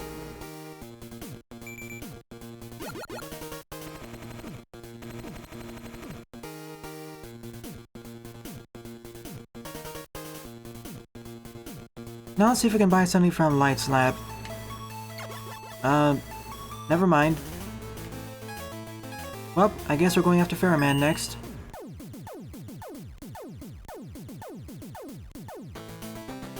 Agreed, Diamond Wolf. I think they're called power chips or something, but I like to call them potato chips, as they sound funnier that way. Much easier to explain in bolts. If anything, if you wanted a better currency name, you would go with something like metals. Metals and rare metals, which eventually the X series did.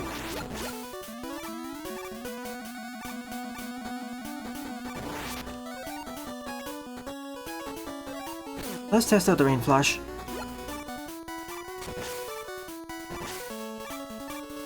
Did it just freeze the sand?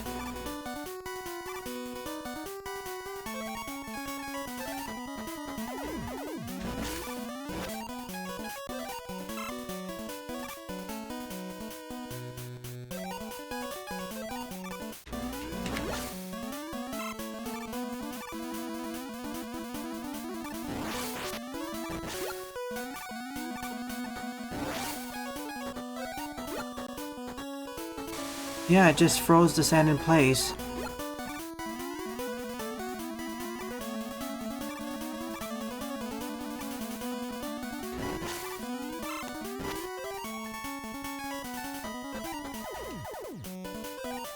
How much is that worth?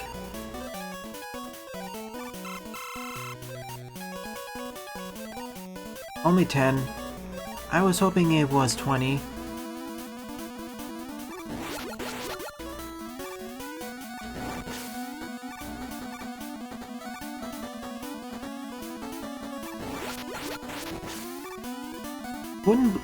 Wouldn't the equivalent of blood in the Mega Man verse be essentially oil?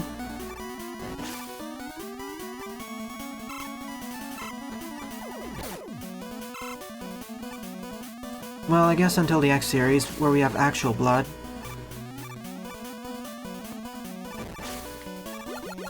Speaking of which, here's a free tank.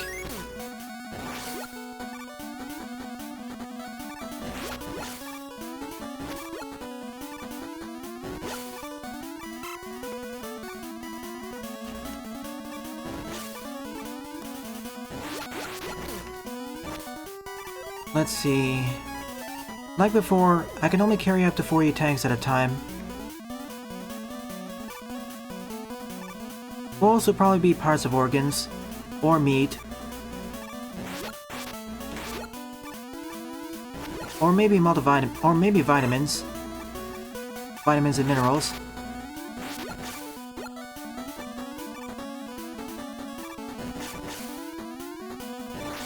Bones could work too.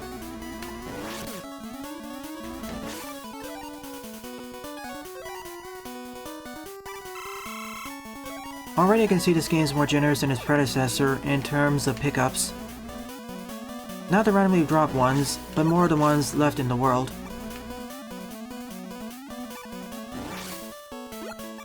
There's A.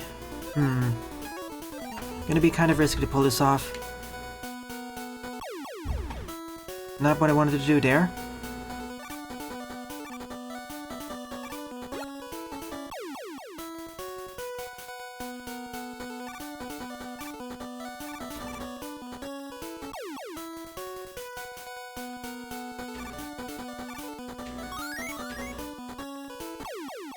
Yeah, this is gonna be really risky. Especially when I missed the jump.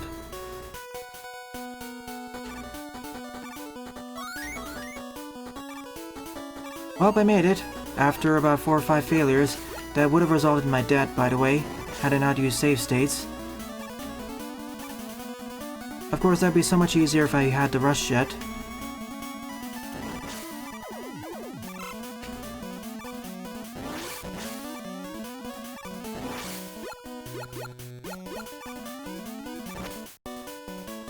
Should I go for this? It's kind of too risky. No, thank you.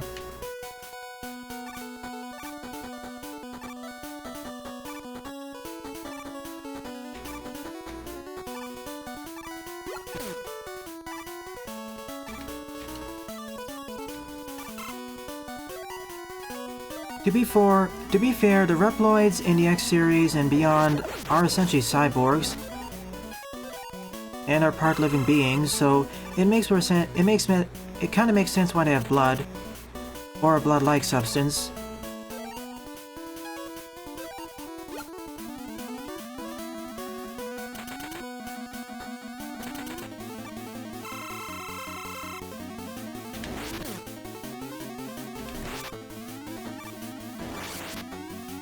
Excuse me.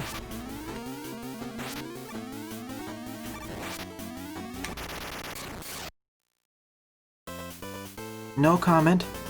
I honestly expected Ferryman to be a lot more dangerous.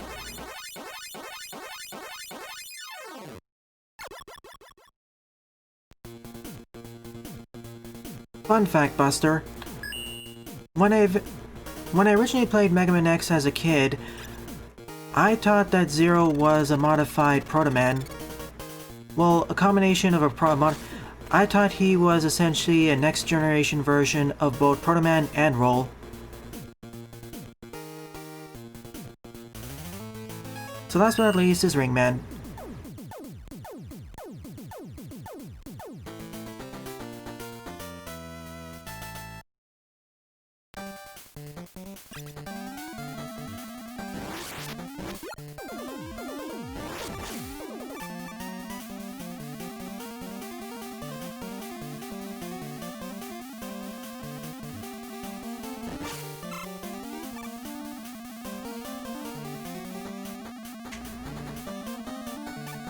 Is it just me, or are the ring and coil platforms introduced in reverse?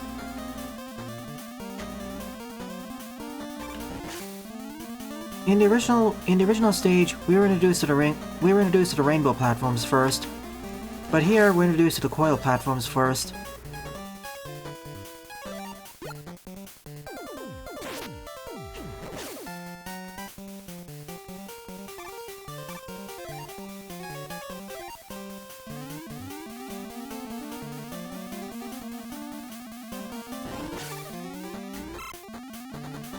When I first played the X series, I wasn't sure whether Zero was a man or a woman. That's why at first I thought he was the next generation version of both Proto Man and Roll.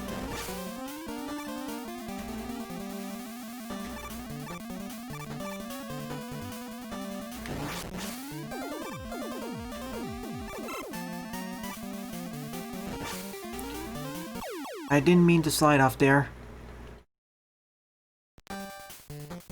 My bad. Yeah, I knew Zero was a guy, but I didn't realize he was a creation of Wily at first. I didn't read the manual before I played the game. I just jumped in immediately.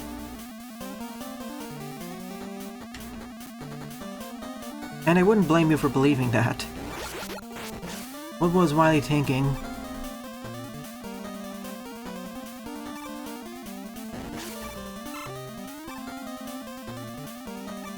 Well, he literally is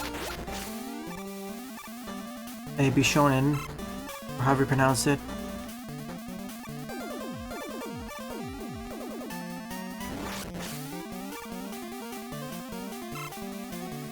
Now let's do this without screwing up and sliding by accident.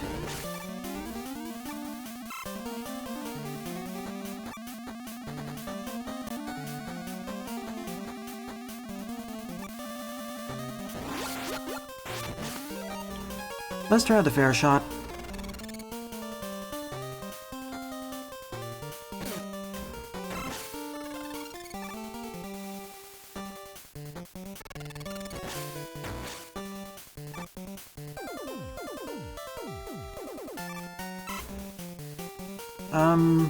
I'm not sure what to think about the fair shot. It seems fine, I guess.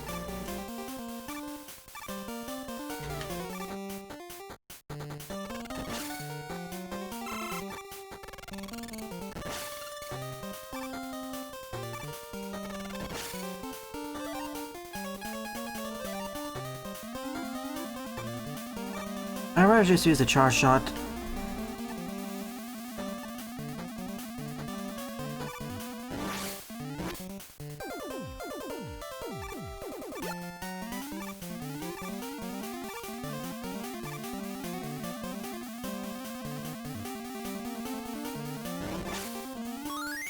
And that completes the beat letters.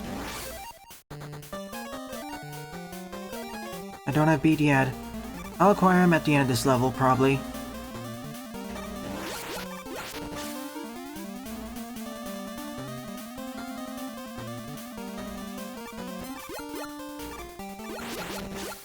That's a good point, Jaden. Especially in the world timeline, because in the world timeline, Why reforms after 34 years?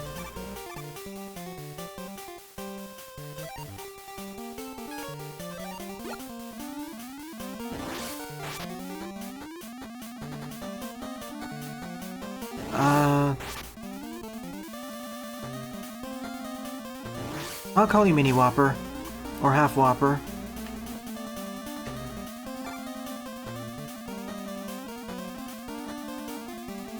Didn't we already have this screen before?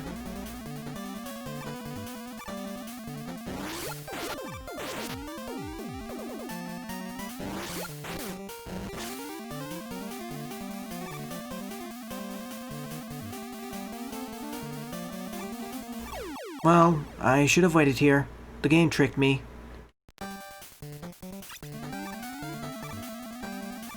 And is it just me, or is this stage longer than the previous ones?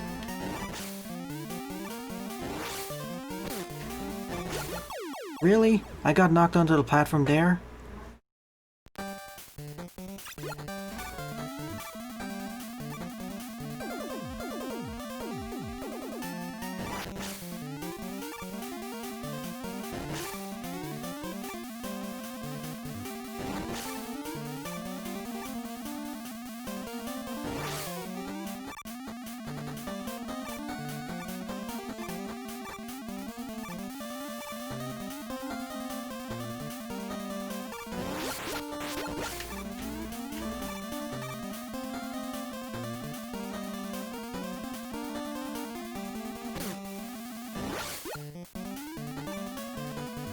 So, overflow from crazy back to normal.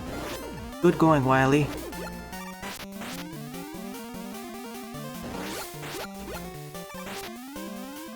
Well, that basically saved the world, so... Actually, good job.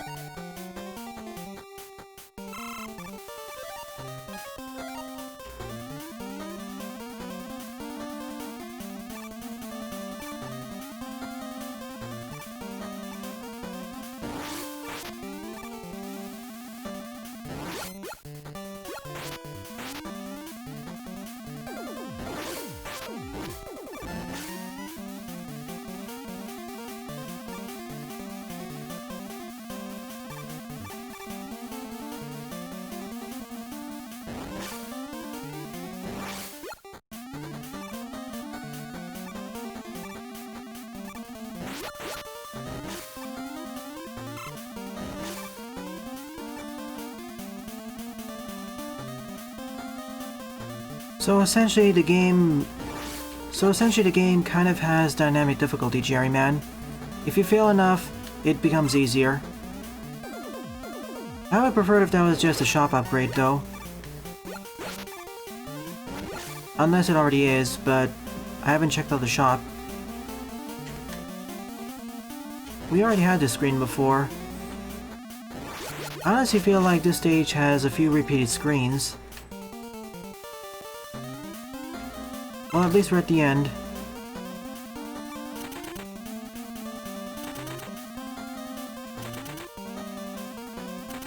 A similar thing happened in the Mega Man Battle Network.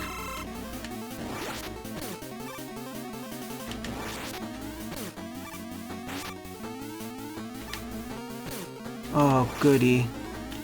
I'm using the tank right now.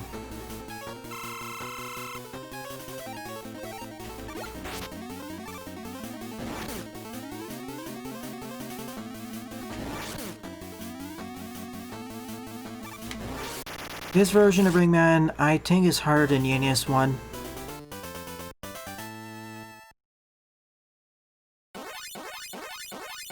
I didn't realize the previous game actually had repeated screens. Maybe because I was paying more attention to not dying. But here, as it's better balanced and easier, I more easily notice it.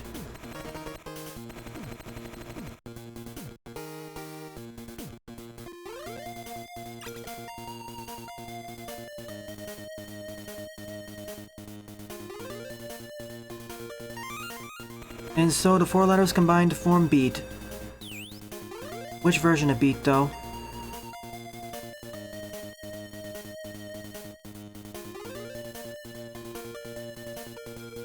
First, visit the Dr. Light's lab.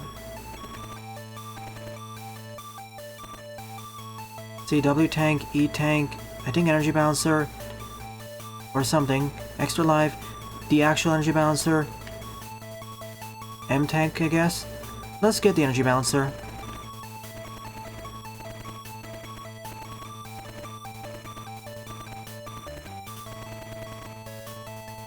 Yes, please.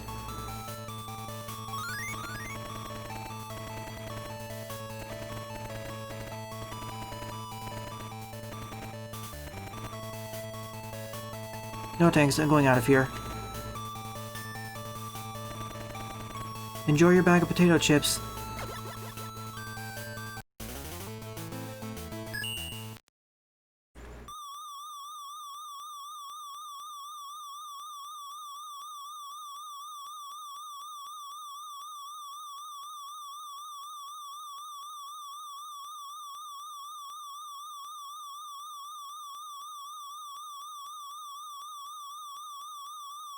This time, Wily placed his fortress in a forest.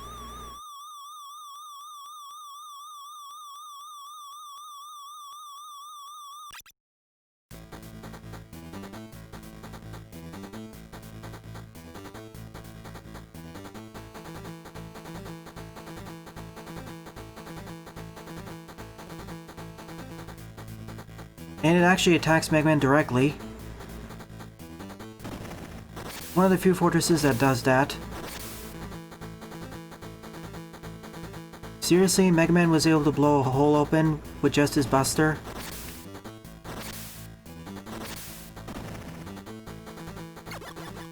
I think Wily should have invested more in building a more durable fortress.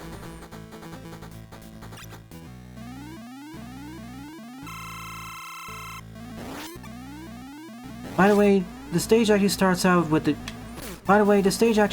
with me charging up a charge shot.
Well, at least they didn't kill me. Down goes the satellite. Down goes the satellite cannon.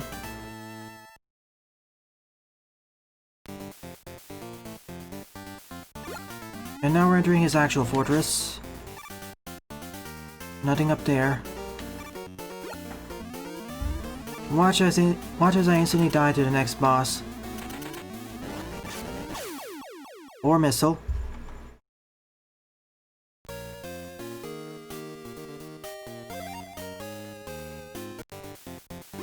Well, at least I don't need to refight the boss.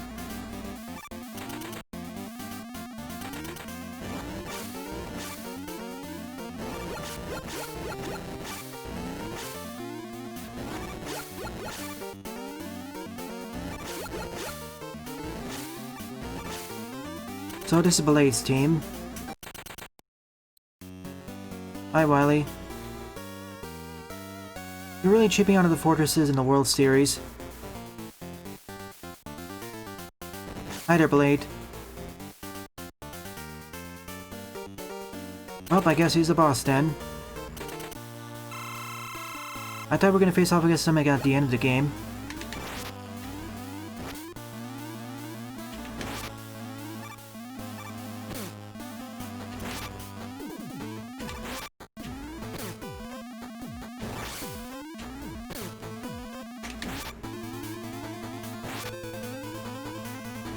trying to Goomba stomp me to death. But he escapes. So I guess I am going to face off against him at the end of the game. Now to the second set of Roadmasters. Each of them from Mega Man 5. Crystal Man, Napalm Man, Stone Man, and Charge Man. I'll start off by going after Stone Man.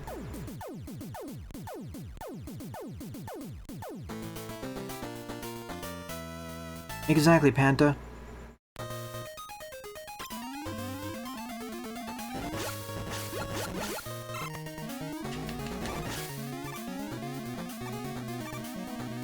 Well, that's different. We originally had the flipping platforms, now we have these. I'll call these the turning platforms.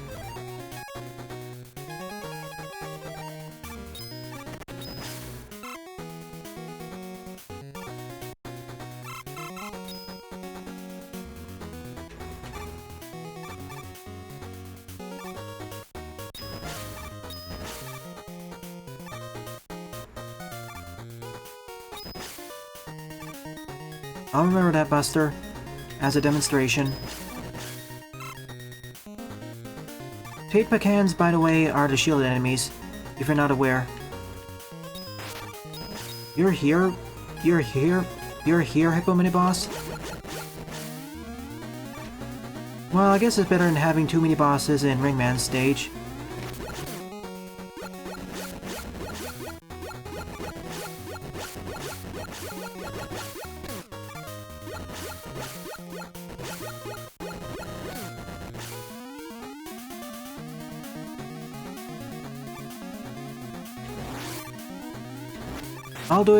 I'll jump on the next Tape-A-Can shield when it's at a safer location.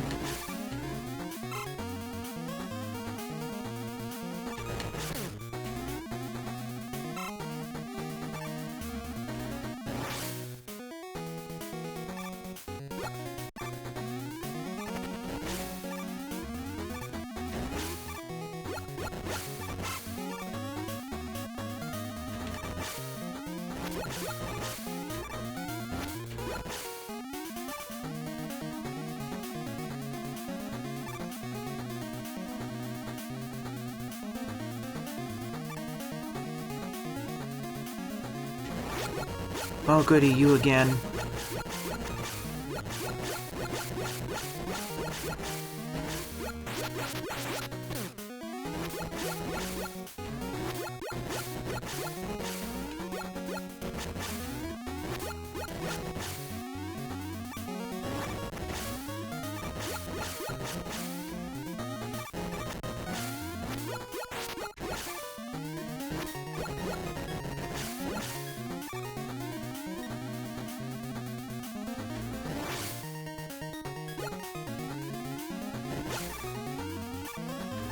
Hang on a minute.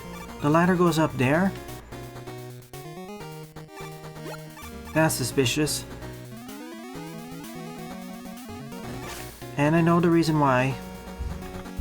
I need to slide on top of its shield.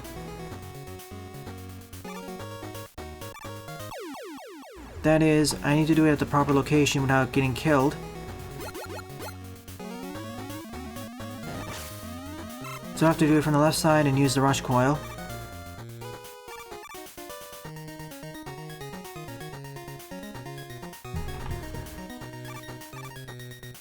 Or I can just stand on top of it even when its shield is not raised. That works too.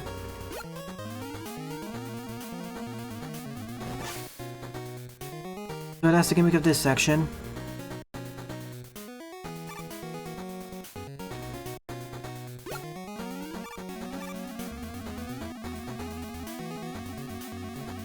And my reward is an extra E-Tank.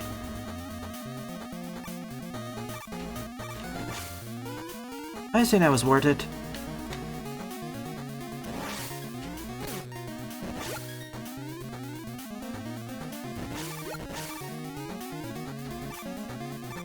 Gutsman, I can see why. Bombman, perhaps because of the smaller screen size. The latter four is because Rockman World 5 decided to take a different route.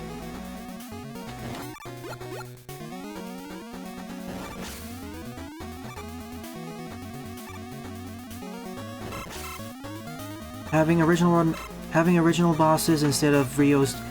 Having original bosses instead of reused bosses.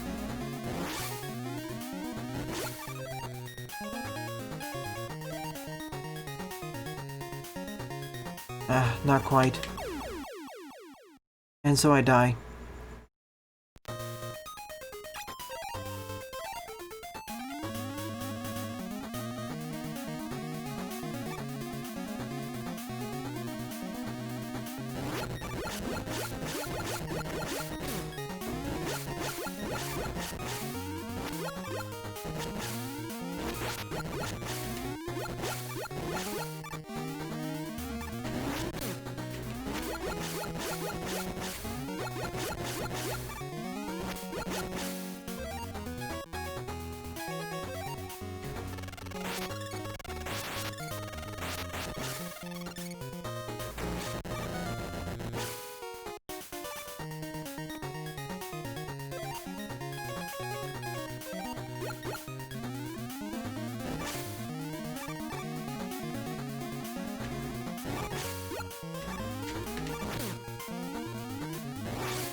Oops.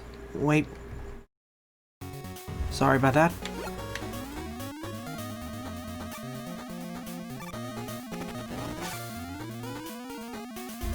I want to try it one more time.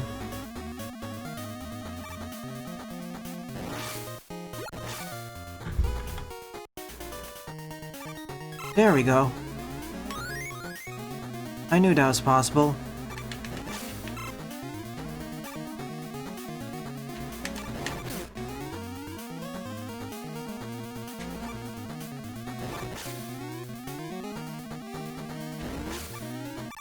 Surely one of the Y letters is here.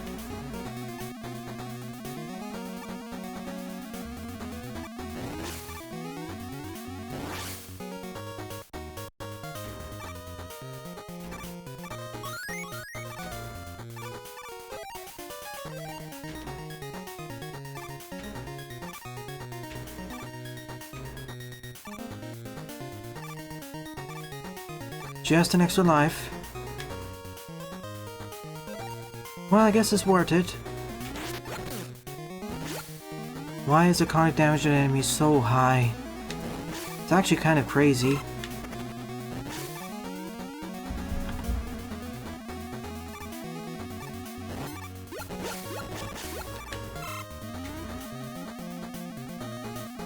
And there's L.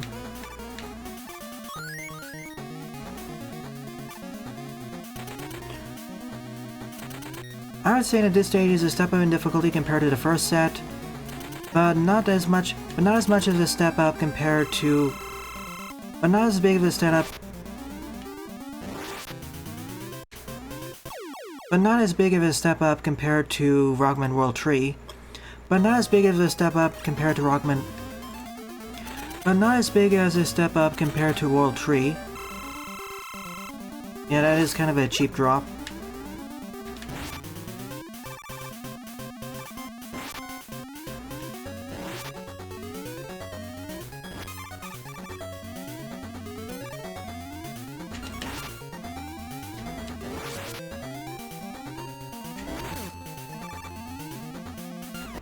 On the bright side, Stone Man doesn't deal as much conic damage.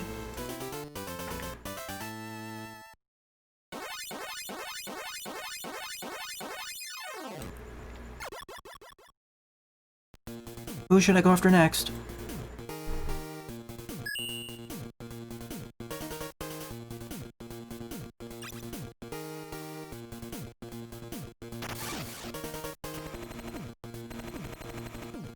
As usual, we get the Power Stone. I'll be right back in a moment.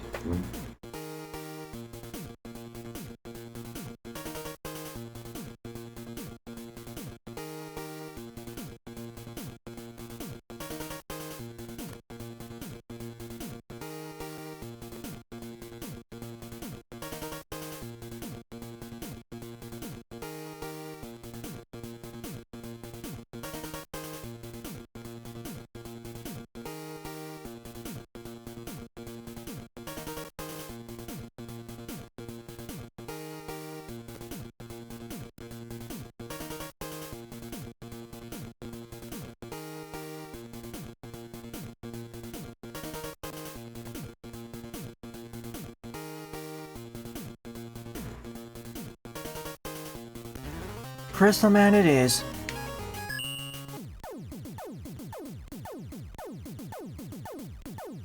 Snowman stage had a new gimmick, so let's see if Crystal has a new one. Background is certainly different. I don't remember his stage being this mechanical.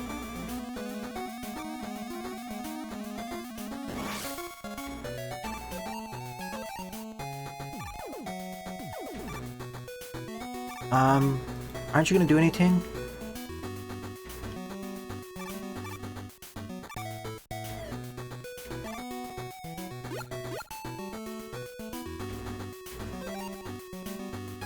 And I just noticed that my weapons don't recharge after every stage.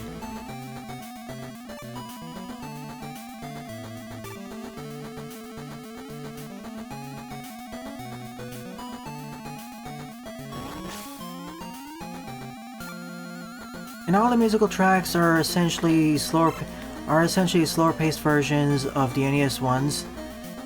And essentially, all the remix music tracks are slower-paced versions of the originals.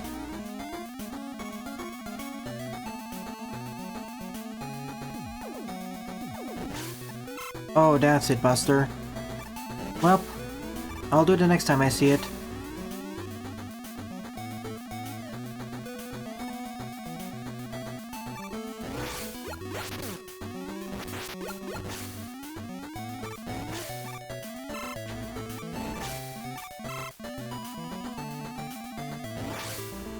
Is this the crystal dropper section? Doesn't seem like it yet.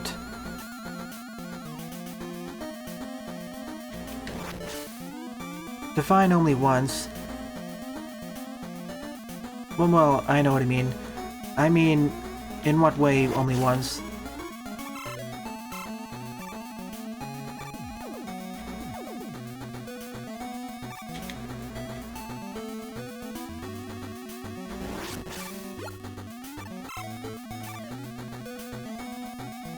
I knew something would be here. So I have W and L.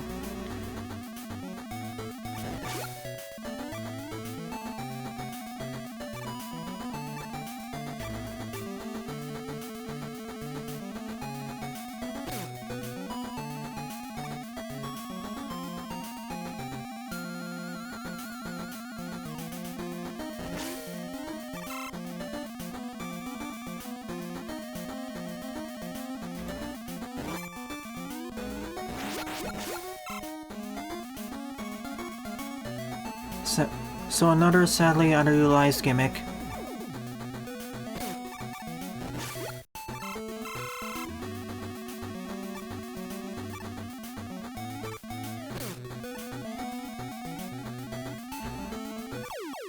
Welp, I didn't realize I couldn't jump that high. Oh well.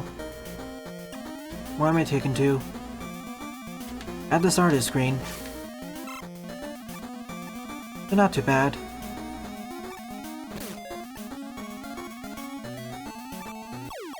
Yeah, that enemy.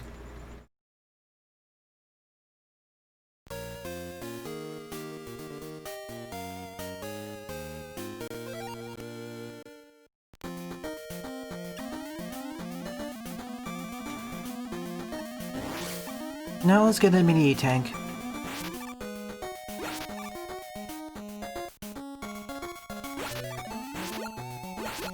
So that's how it works.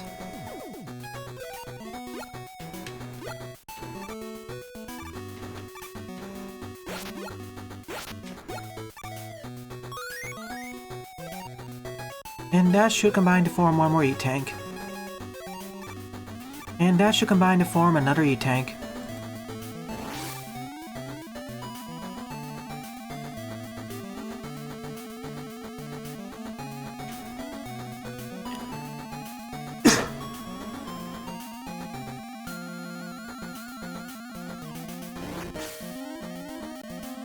Where is this drop, by the way, Rafa? Probably at the end of the stage, following the halfway point because I haven't seen it yet. But I will keep an eye out for it.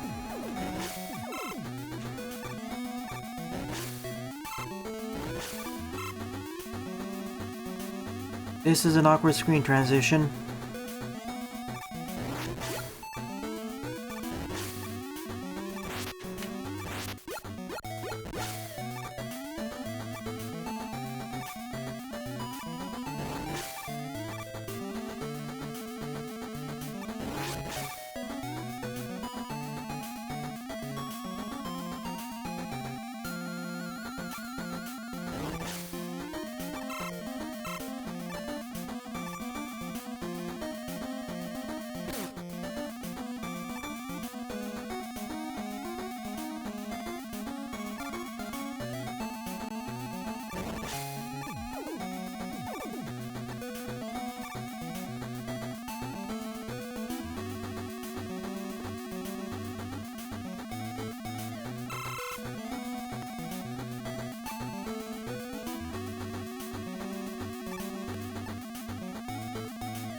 Plus, I already collected a letter. You saw that.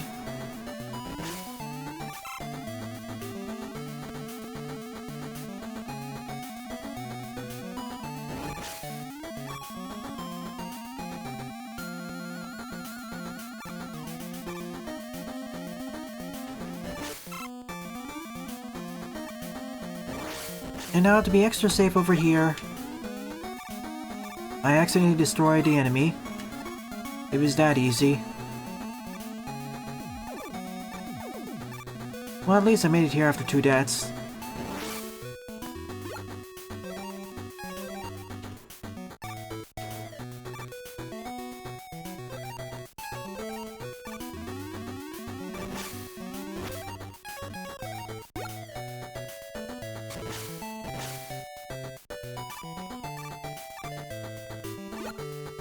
The actual crystal droppers.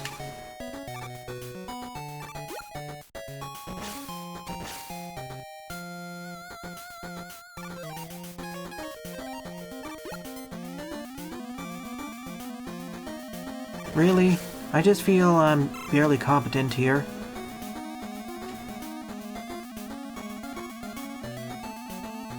At least these seem to follow regular intervals, so not having the star crash isn't too bad.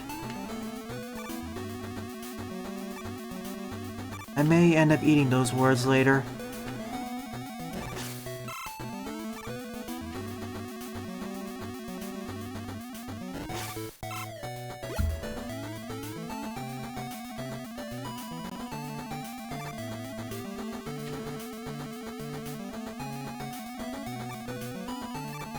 Introducing these over a non-safe environment. I already know how these work in Stone Man stage, and they probably introduced it there. So this is problematic.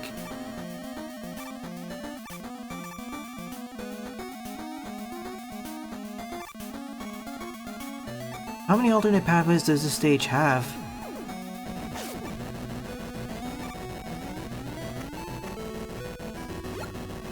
I'm not gonna figure out... you know what? I'm gonna ignore this route. Yeah, crystal droppers, Diamond Wolf. So this is the other spot in the stage which has it.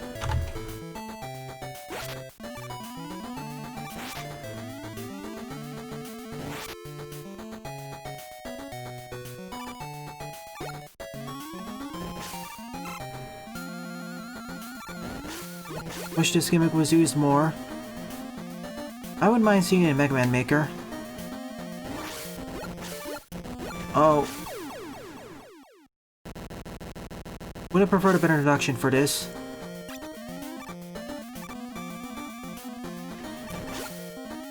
Instead of out in the middle of nowhere. Garbage.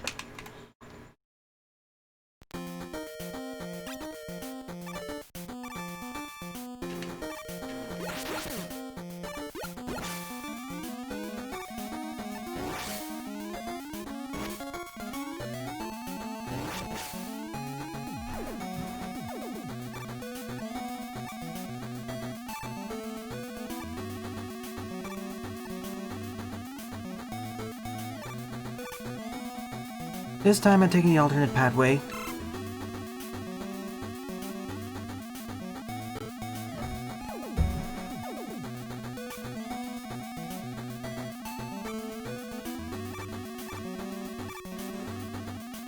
This time I'm taking the alternate pathway downwards. Or perhaps this is the mandatory pathway.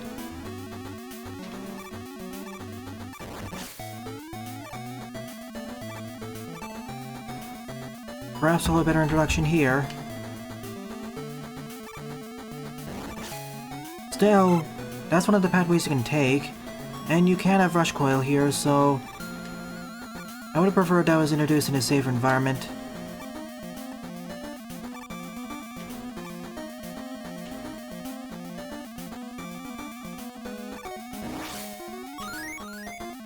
Oh well, at least I'm compensated with 2 extra lives.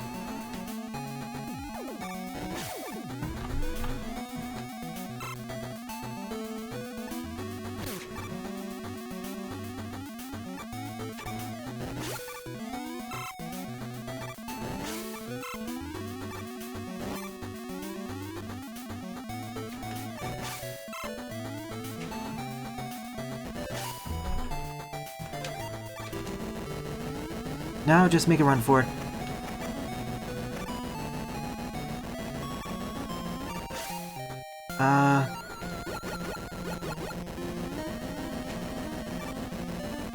So I just need to wait for that.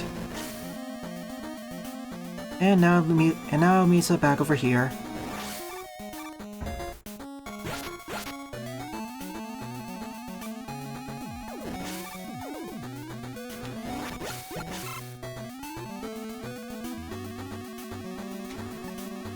So let's try this section again, shall we? See, I like the idea of this gimmick. Oh.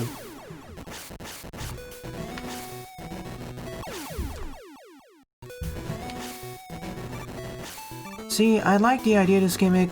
I just wish its execution was done a bit better.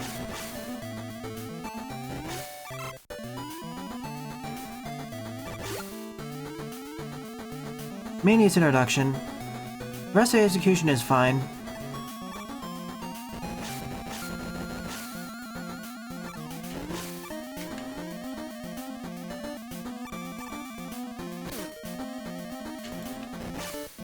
Whoa.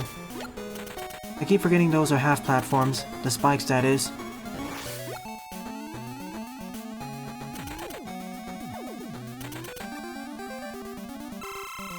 Crystal Man stage wasn't that bad. My deaths and the improper telegraphing and introduction notwithstanding. The crystal droppers are made better.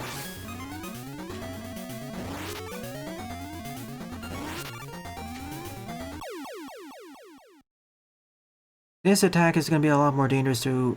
This attack's going to be a lot more dangerous to dodge.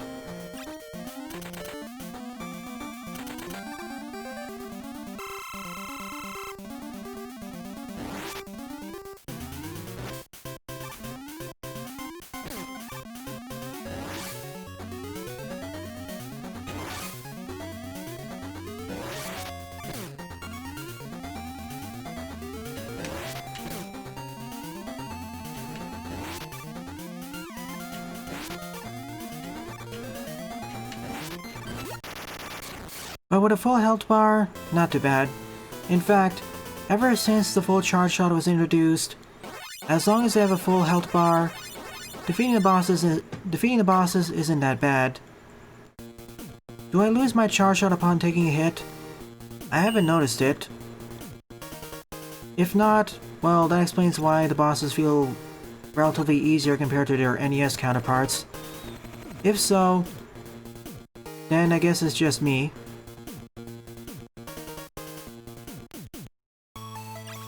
Do I have enough money to purchase something else?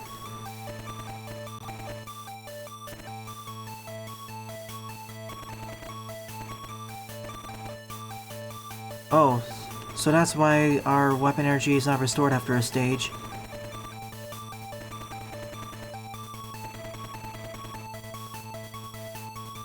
Well, I have everything I need, perhaps.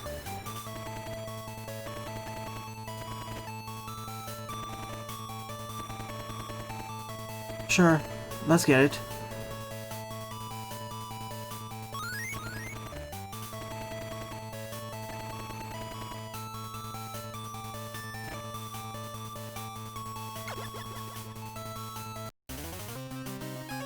Off to Napalm Man's level.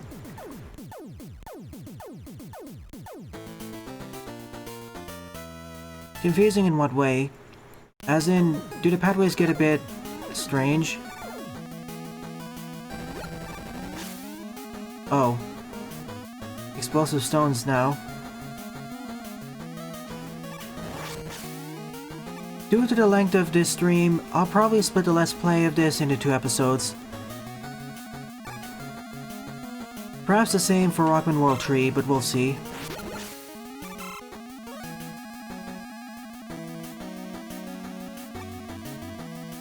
Well, I guess I'll figure out firsthand then.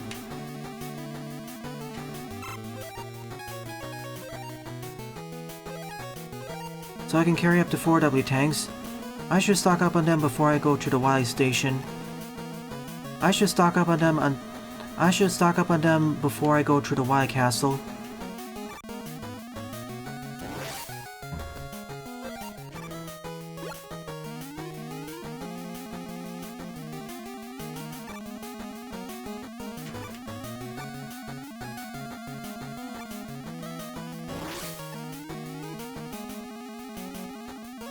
That could have gone really badly there.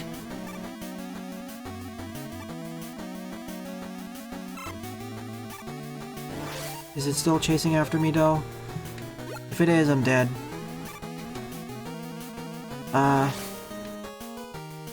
Drill? There you are.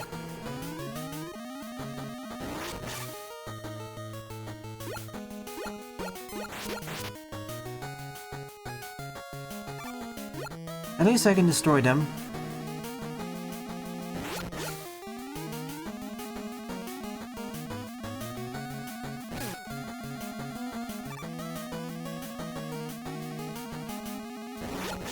Oh, rats. I missed that. Well, I guess I'll do it when I go... Well, I guess I'll do it when I go... Well, I guess I'll do it once I go back through the stage. That or if I game over. Which I doubt will happen.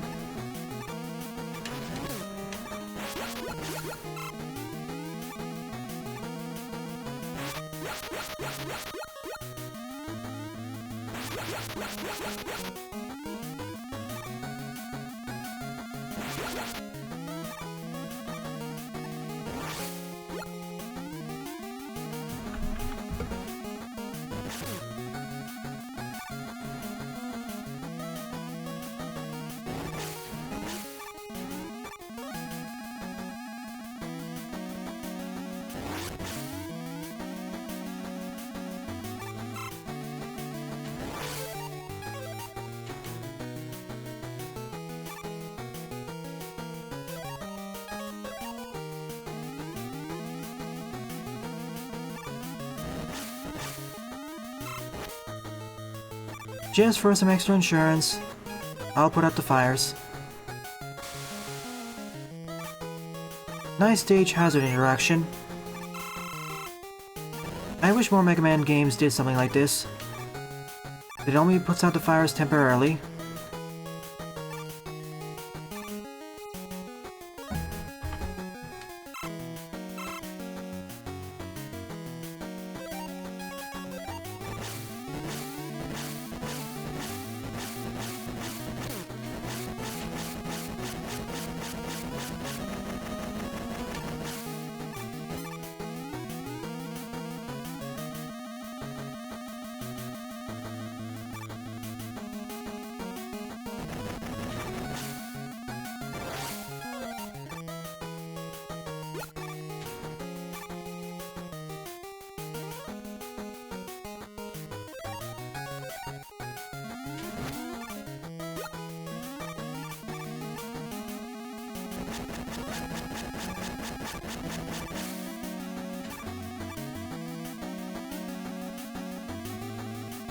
This stage wasn't that bad.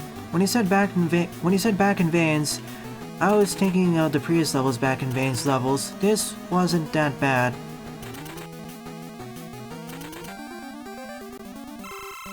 Frankly, I was expecting the stage to be much worse. This was fine.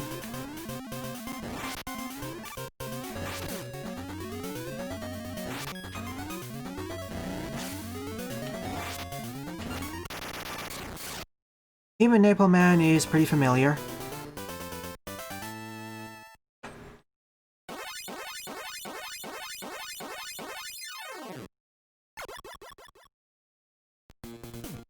Now, before I go after the next boss, I'll go back to the introductory part of the stage and get the S-Ball from Proto Man.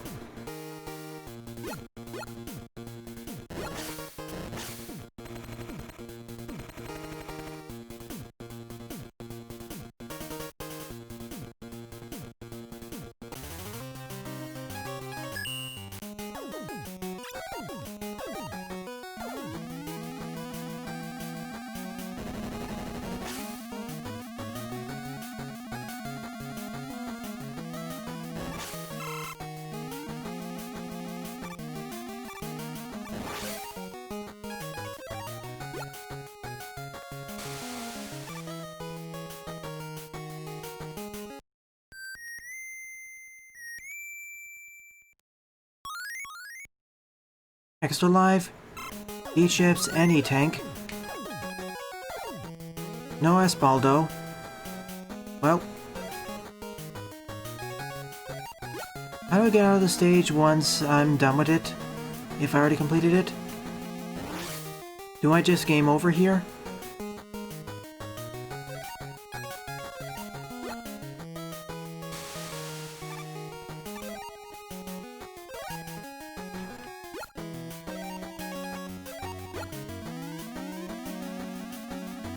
Do I have to game over here?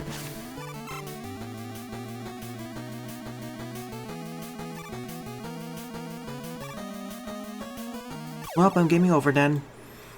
I don't want to go through the stage again. Even though I thought it was fine, it's slow-paced.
I think what he means is that you can influence the RNG by standing in a particular spot.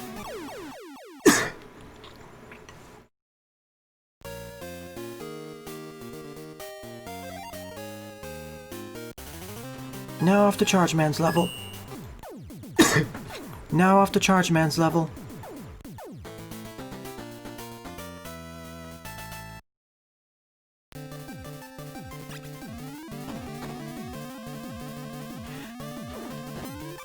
Wow, look at the background. It looks a lot faster compared to his original level.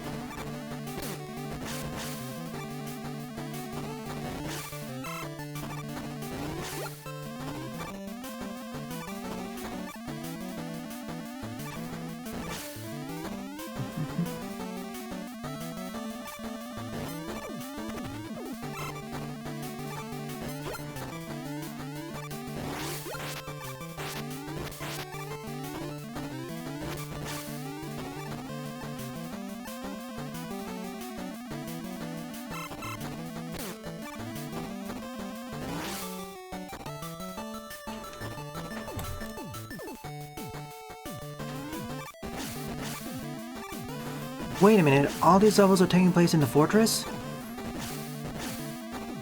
That explains a lot. I thought we were teleporting out of the fortress.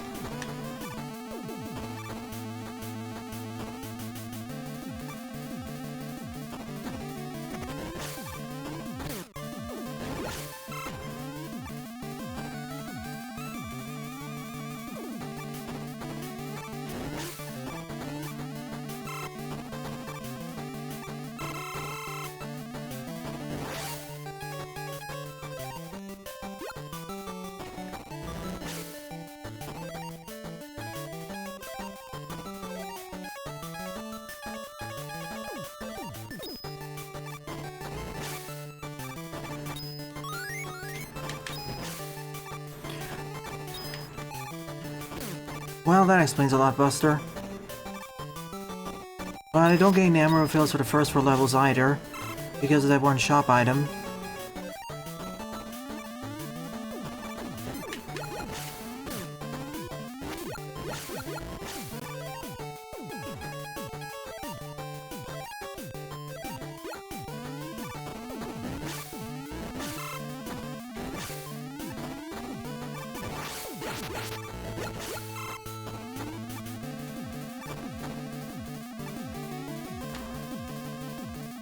Well, I have to be more careful with conserving my ammo then. Unless I repeat the game over, of course. Plus the next game has more upgrades that I can purchase, several of which are very useful.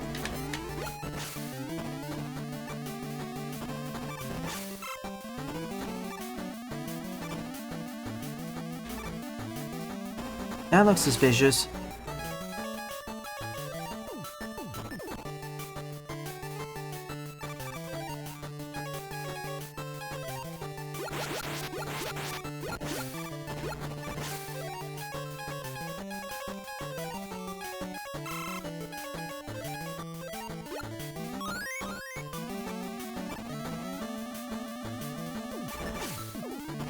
Thank you for clearing it out, Buster.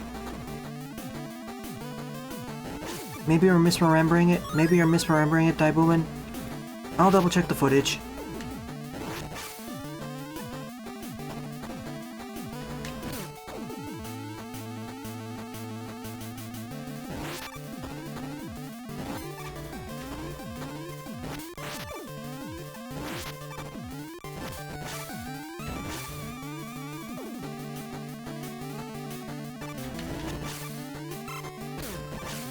And that was the last of the 4 Violet letters.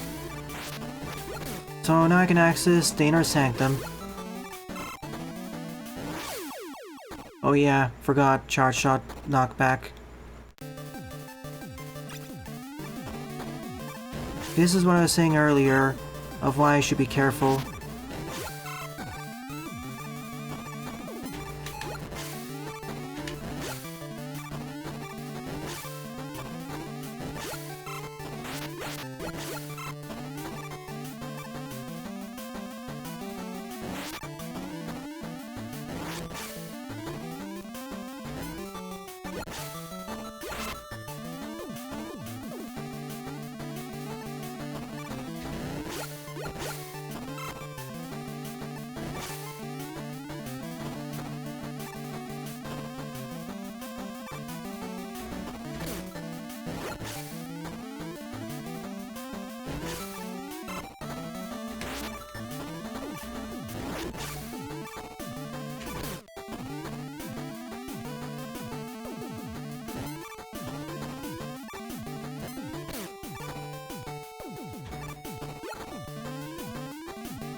I hope so, Buster. So what does it say? Oh, it does refill. Okay. Here's Charge Man.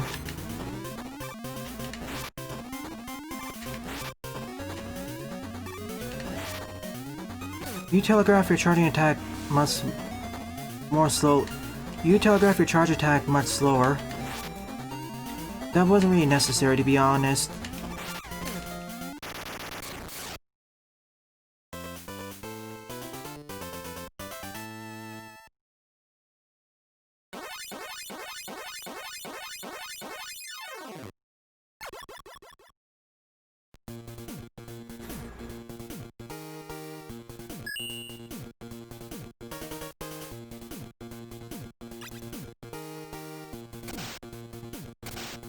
Let's see if this charge kick is any better.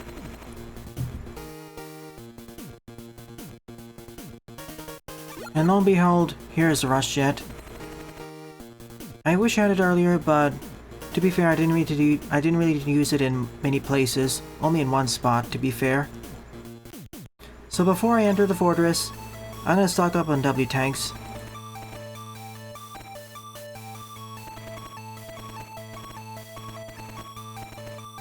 It only costs 30 potato chips anyways.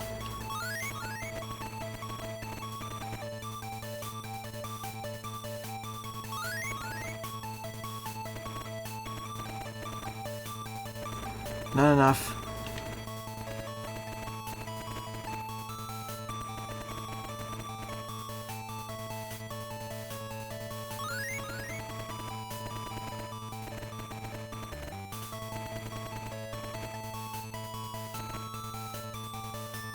Enjoy your bags of potato chips, Light.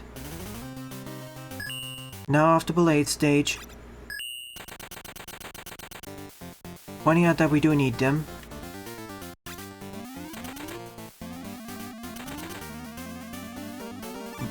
No need for them.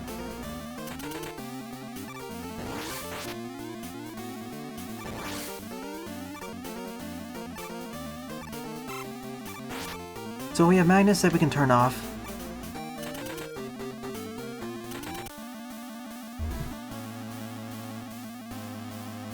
Belade Mach 2 with sunglasses, or cool shades. This time he actually uses his signature weapon, the Blade Cracker.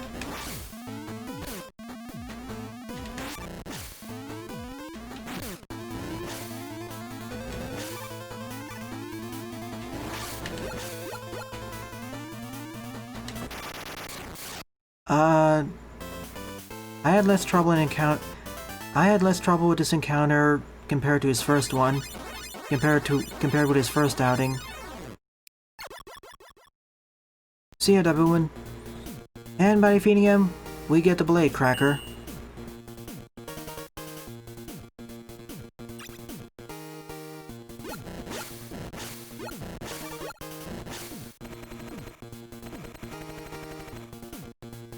To be frank, out of the 3 Mega Man killer weapons you get, I like the Blade Cracker the most. Run.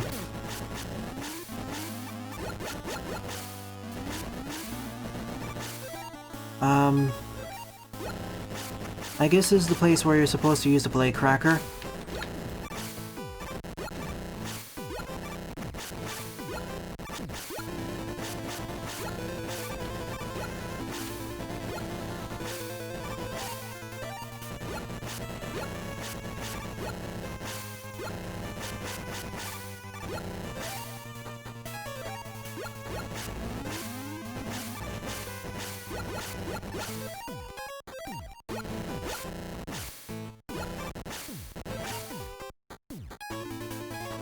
Or the Pharaoh shot, I guess, would work too.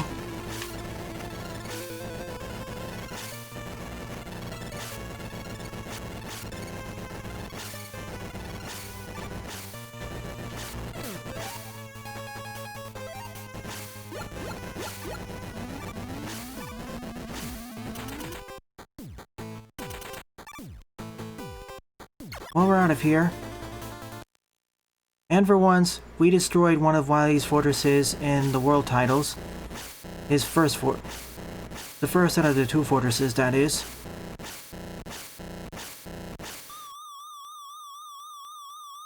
Ah, it didn't explode to rubble.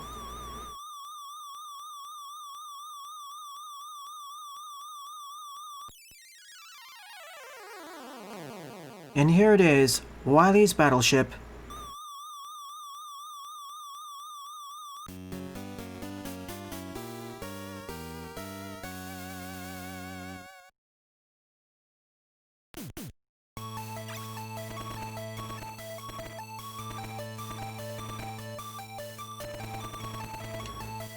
No thanks. I'm fully stocked.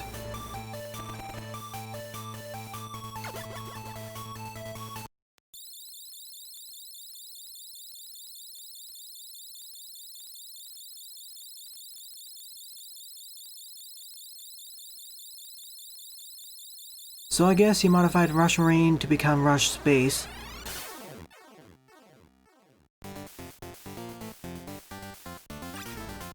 Well, that was easy.